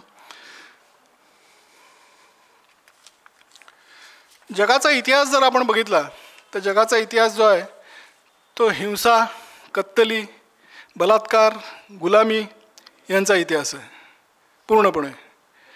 या सगळ्या जागतिक कत्तली, अराचक, बलात्कार, गुलामी, जाळपोळ यांच्यामध्ये एकच शांततेचं आणखीन समृद्धीचं बेट होतं ते म्हणजे भारत. कारण भारत हे अहिंसा जे हे तत्व आहे, अहिंसा हा काय फक्त गांधी किंवा महात्मा बुद्ध यांनी काढलेला ही कन्सेप्ट आहे असं त्यांनी तर केलाच, त्याबद्दल प्रश्न नाही. पण त्याच्यातही आधीपासून ऋग्वेद काळापासून भारतात अहिंसेला अतिशय महत्त्व दिलेलं आहे. म्हणजे भारतात लोकशाही होती. आपण त्याच्यात थोडंसं अलीकडे जाऊया. आज युनोने काही असे मूल्य त्यांनी मांडली आहेत की युनिव्हर्सल ह्युमन व्हॅल्यूज, की ह्या व्हॅल्यूज सगळ्या जगाने मान्य केल्याच पाहिजेत. ते म्हणतात विचार स्वातंत्र्य, लोकशाही, सर्वसमावेशकता किंवा मल्टीकल्चरलिझम किंवा इन्क्लुझिव्हिटी, कायद्याचं राज्य, रूल ऑफ लॉ, आणि पर्यावरणाचं संरक्षण ही युनिव्हर्सल ह्युमन व्हॅल्यूज म्हणून युनोनी जाहीर केली आहेत. आणि ते म्हणतात संपूर्ण जगाने याचं पालन केलंच पाहिजे. यातली गंमत अशी की ह्या प्रत्येक गोष्टीचं मूळ स्थान भारत आहे. जगात जेव्हा विचार स्वातंत्र्याचं पुसटचं सुद्धा अस्तित्व नव्हतं कुठे, तेव्हा भारतात संपूर्ण विचार स्वातंत्र्य होतं. संपूर्ण भारतीय तत्त्वज्ञानात आणि विचारपद्धतीमध्ये जबरदस्ती, जुलूम ही कन्सेप्टच नाही आहे. मी उदाहरण देतो की गीतेमध्ये भगवान श्रीकृष्ण 18व्या अध्यायात अर्जुनाला विचारतात की तुला सगळं समजावून सांगितलं, तुला कळलं का किंवा तुला पटलं का?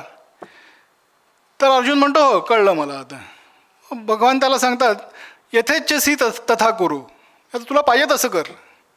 म्हणजे ते त्याला हे सांगत नाहीत की मी सांगीन तेच तू केलं पाहिजेस, नाही तर नरकाच्या आगीत जळशील वगैरे अशी धमक्या ते देत नाहीत. तर ते त्याच्या विचाराच्या स्वातंत्र्याचा सन्मान करतात. ते त्याला म्हणतात मला काय सांगायचं ते मी सांगितलं, आता तुला पाहिजे ते तू कर. याला म्हणतात विचार स्वातंत्र्य. भगवान बुद्धां जेव्हा मृत्यूशय्येवर होते तेव्हा काही त्यांचे शिष्य अतिशय हवालदिल झाले की आता काय करायचं, आम्हाला कोण मार्ग दाखवणार. तेव्हा भगवान बुद्धांनी त्यांना सांगितलं अप्पदीपो भव, तुमचे दीप तुम्हीच बना, तुमचा मार्ग तुम्हीच शोधा. त्यांच्या विचार स्वातंत्र्यावर त्यांनी विश्वास दाखवला. त्यांनी कुठलाही कमांडमेंट्स त्यांना दिले नाहीत की तुम्ही ह्या अशा प्रकारेच वागलं पाहिजे, अशी कुठलीही जबरदस्ती त्यांनी केली नाही. जैन धर्मात सुद्धा अनेकांतवाद नावाची संकल्पना आहे की कुठल्याही एकच मार्गाने तुम्ही सत्यापर्यंत पोचू शकत नाही, त्याचे अनेक मार्ग असतात आणि त्या सगळ्याचा विचार करून तुम्ही सम्यक दृष्टीने मग सत्याचा शोध घेतला पाहिजे असं सांगणारं हे तत्त्वज्ञान फक्त भारताच्या भूमीतच निर्माण होऊ शकलं. कारण की भारतात विचार स्वातंत्र्य हे पहिलेपासून रुजलेलं आहे. लोकशाही भारतात प्राचीन काळापासून अनेक रिपब्लिक्स होती, गणराज्य होती, महाजनपदं असं त्याला म्हटलं जायचं. भारतात ऋग्वेदात जे प्रकार दिलेत गव्हर्नमेंटचे, त्याच्यात ते असं म्हणतात की अनेक प्रकार आहेत, त्यातले 2 हे लोकशाही पद्धतीचे आहेत. एकात ते म्हणतात की राजाची निवड लोकांमधनं झाली पाहिजे, आणि एकात ते म्हणतात की राज्य जे आहे ते परिषदेने चालवलं पाहिजे. तेव्हा सभा आणि समिती असे 2 प्रकार मानले जायचे, आणि त्या सगळा राज्यकारभार चालवायच्या. ग्रीक लोक जेव्हा भारतात आले अलेक्झांडर बरोबर, तेव्हा त्यांनी म्हटलं की आम्हाला अनेक राज्य अशी आढळली की तिथे राजाच नाही. अनेक महाजनपदं अशी होती की ती फक्त परिषदा किंवा सभा समिती यांच्यामार्फत चालवली जायची. काही ठिकाणी राजे होते, पण त्यांनासुद्धा या सभा आणि समितीच्या सल्ल्यांनीच कारभार करावा लागायचा, आणि त्यांना पदच्युत करण्याचा अधिकारसुद्धा यांच्याकडे होता. अशा पद्धतीने ही सगळी लोकशाही भारतात होती. पहिल्यांदा साम्राज्य निर्मिती कधी सुरू झाली तर भारतावर जेव्हा परकीय आक्रमणं व्हायला लागली, अलेक्झांडरचं आक्रमण झालं, तेव्हा चाणक्य यांनी सांगितलं, ते पहिले भूराजकीय तज्ज्ञ होते असं आपण म्हणू शकतो, कारण त्यांनी सांगितलं की ह्या आक्रमणांचा सामना करायचा असेल तर पॉवरफुल सेंट्रल पॉवर ही असली पाहिजे. छोटी छोटी जनपदं यांचा सामना नाही करू शकणार. आणि म्हणून त्यांनी चंद्रगुप्त मौर्याला सांगितलं की असे तू हिमाचल असं एक प्रचंड मोठं साम्राज्य आपण निर्माण केलं पाहिजे, तरच आपण हे परकीय आक्रमणांचा पराभव करू शकू. त्याच्या आधी राजसूय यज्ञ किंवा हे यज्ञ व्हायचे, अश्वमेध यज्ञ, तर पहिलं असं सांगितलं जायचं की आमंत्रण द्यायचं राजांना. ते आमंत्रण स्वीकारून जर राजे आले आणि त्यांनी जर त्याला भेटी वगैरे दिल्या तर त्यांच्याविरुद्ध कुठलीही कारवाई व्हायची नाही. जे राजे येणार नाहीत त्यांच्यावर आक्रमण केलं जायचं, पण त्यांचं राज्य खालसा करून ते आपल्या साम्राज्याला जोडून घ्यायचं अशी पद्धत नव्हती. फक्त तू आमचं सार्वभौमत्व मान्य कर असं त्यांना सांगितलं जायचं. आणि मग तो राजा समजा मारला गेला तर त्याच्या युवराजाला गादीवर बसवून त्याच्याकडे त्याचं राज्य सोपवलं जायचं. युद्धाचेही आपल्याकडे नियम होते. म्हणजे एक फार इंटरेस्टिंग गोष्ट आहे, पोर्तुगीज लोक जेव्हा भारतात आले तेव्हा केरळमध्ये जो तिथला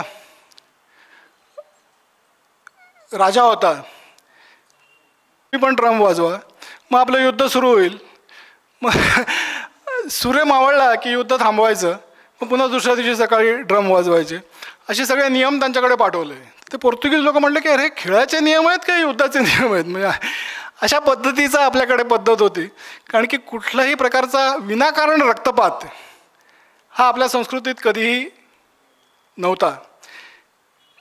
लोकशाही व्यवस्था होती, विनाकारण रक्तपाताची पद्धत नव्हती.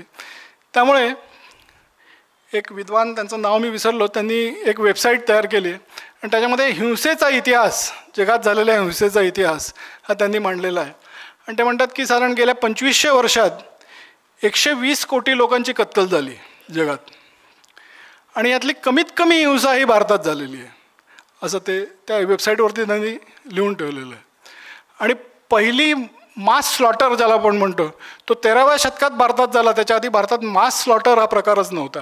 असं हिंसेचा इतिहास लिहिणारे जे विद्वान आहेत त्यांनी त्यांच्या वेबसाईटमध्ये सांगितलेलं आहे. थोडक्यात म्हणजे काय आहे की ही सगळी मानवी मूल्य ज्याला आपण म्हणतो, जी युनोला आत्ता लक्षात आलं की ही मानवी मूल्य आपण पाळली पाहिजेत, त्या मानवी मूल्यांचं मूळ स्थान हे भारतच आहे. कारण की भारताची संस्कृती ही विचार स्वातंत्र्य, लोकशाही, सर्वसमावेशकता, सहिष्णुता ही आपली मूल्य हजारो वर्षांपासून राहिलेली आहेत. ती आज कोणी आपल्याला शिकवण्याची काही गरज आहे असं नाही. तर हा फार मोठा विषय आहे. मला वाटतं आपण बोलू तेवढं कमी आहे, पण मी थोडक्यात आपल्यासमोर हे मांडण्याचा प्रयत्न केला. तर हे काही पैलू जे आहेत की भारत हे भाषा आणि संस्कृती यांची गंगोत्री, जगातला पहिला ज्ञानाधिष्ठित समाज, जगातली पहिली आर्थिक महासत्ता आणि मानवी मूल्यांचं मूळ स्थान, ही भारताची ओळख आहे. आणि जोपर्यंत आपण समजून घेत नाही तोपर्यंत सगळं जग ते मान्य करेल हे अशक्य आहे. म्हणून आपण पहिल्यांदा हे समजून घेतलं पाहिजे, आपण याच्यावर विश्वास ठेवला पाहिजे. कारण हे सत्य आहे, हे काही मी सांगतो म्हणून विश्वास ठेवा असं नाही. तर हे तुम्ही जितका वाचाल, जेवढा अभ्यास कराल तेवढं तुमच्या लक्षात येईल की याच्याहीपेक्षा ग्लोरियस अशी भारताची ओळख आहे, आणि ती आपण समजून घ्यावी. तरच आज जे संपूर्ण जग अराजकता, अनिश्चितता, अस्थैर्य याच्या गर्तेत सापडलेलं आहे, त्याला त्यातून बाहेर काढायचं असेल तर भारताची धर्मसंकल्पना जी आहे की धर्म म्हणजे रिलिजन नाही, तर प्रत्येक माणसाने आपलं कर्तव्य नैतिकतेने आणि सदाचाराने पार पाडणं म्हणजे धर्म, ही संकल्पना जर सगळ्या जगाने स्वीकारली तरच सगळं जग यातनं बाहेर पडू शकणार आहे. आपण भांडवलशाहीचा प्रयोग करून बघितला, आपण साम्यवादाचा प्रयोग करून बघितला, आपण जागतिकीकरणाचा प्रयोग करून बघितला. कशातनंच सुख, समाधान, खऱ्या अर्थाने समृद्धी, एकमेकाला न ओरबाडता मिळालेली संस्कृती हे कशातनंच निर्माण होऊ शकलं नाही. ते जर निर्माण करायचं असेल तर भारताच्या या धर्मसंकल्पनेतनं निर्माण होऊ शकतं. त्यासाठी भारताची खरी ओळख आपण समजून घेतली तर आपण जगाला हे सांगू शकू, अभिमानाने आणखीन खात्रीने सांगू शकू. आणि ही जी इतिहासदत्त जबाबदारी आहे आपल्यावरती जगाला वाट दाखवण्याची, ती पार पाडायची असेल तर सर्वप्रथम आपण आपली ओळख समजून घ्यायला पाहिजे असं मला वाटतं. एवढं म्हणून मी थांबतो. मला इथे बोलण्याची संधी दिली याबद्दल आभार मानतो. धन्यवाद.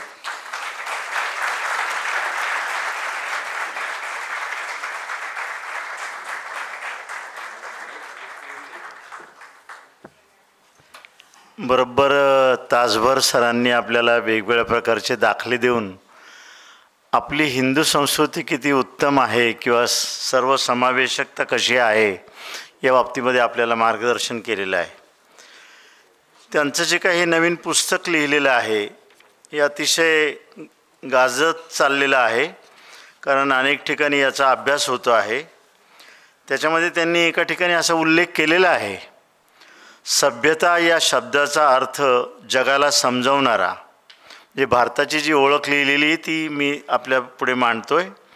सभ्यता या शब्दाचा अर्थ जगाला समजावणारा, भाषा आणि संस्कृतीची देणगी जगाला देणारा, विविध ज्ञानशाखांची पायाभरणी करणारा, गळे कापूस स्पर्धेशिवाय समृद्धीची निर्मिती करता येते हे दाखवून देणारा, वैश्विक मानवी मूल्यांचा संदेश देणारा, अराजक, अस्थैर्य, असहायता यांच्या गर्तेत सापडलेल्या जगाला स्थैर्य, शांती, समृद्धी, सर्वसमावेशकता याचा मार्ग दाखवण्याची क्षमता असलेला देश ही खरी भारताची ओळख आहे.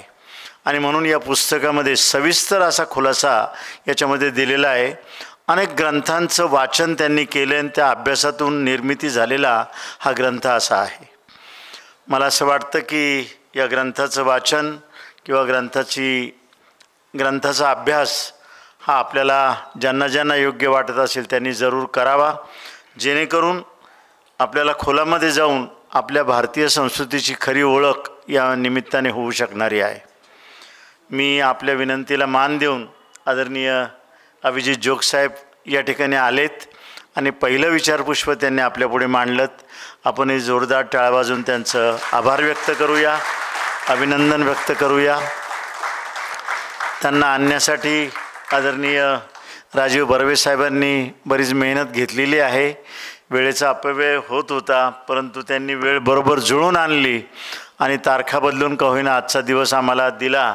त्याबद्दल मी राजीव बर्वे यांचे देखील आभार व्यक्त करतो. आपणही जोरदार टाळ्या वाजवून त्यांचं अभिनंदन करूया. मगाशी सांगितल्याप्रमाणे सातत्यानं आदिवासी भागातल्या आर्थिक उन्नतीकरता, शैक्षणिक उन्नतीकरता सातत्यानं प्रयत्न करणारे रमेश अय्यर सर हे देखील आज आमच्या विनंतीला मान देऊन आलेत. त्यांचे आभार मी या ठिकाणी व्यक्त करतो. आपणही या पहिल्या पुष्पाला साक्षीदार या नात्यानं आज आलात आणि भारताची खरी ओळख समजून घेण्याचा प्रयत्न केलात, त्याबद्दल मी आपल्या सर्वांचे आभार मानतो.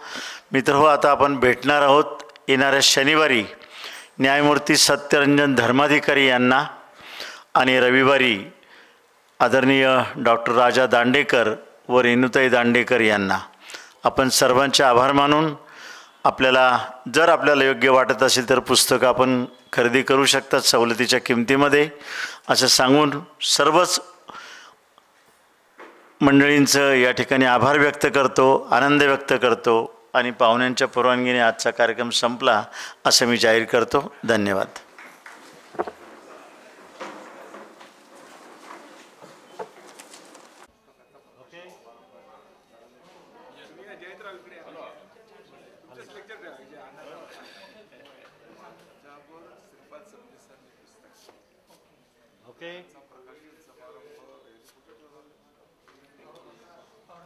सर एक मिनिट एक फोटो सर उभे राहा.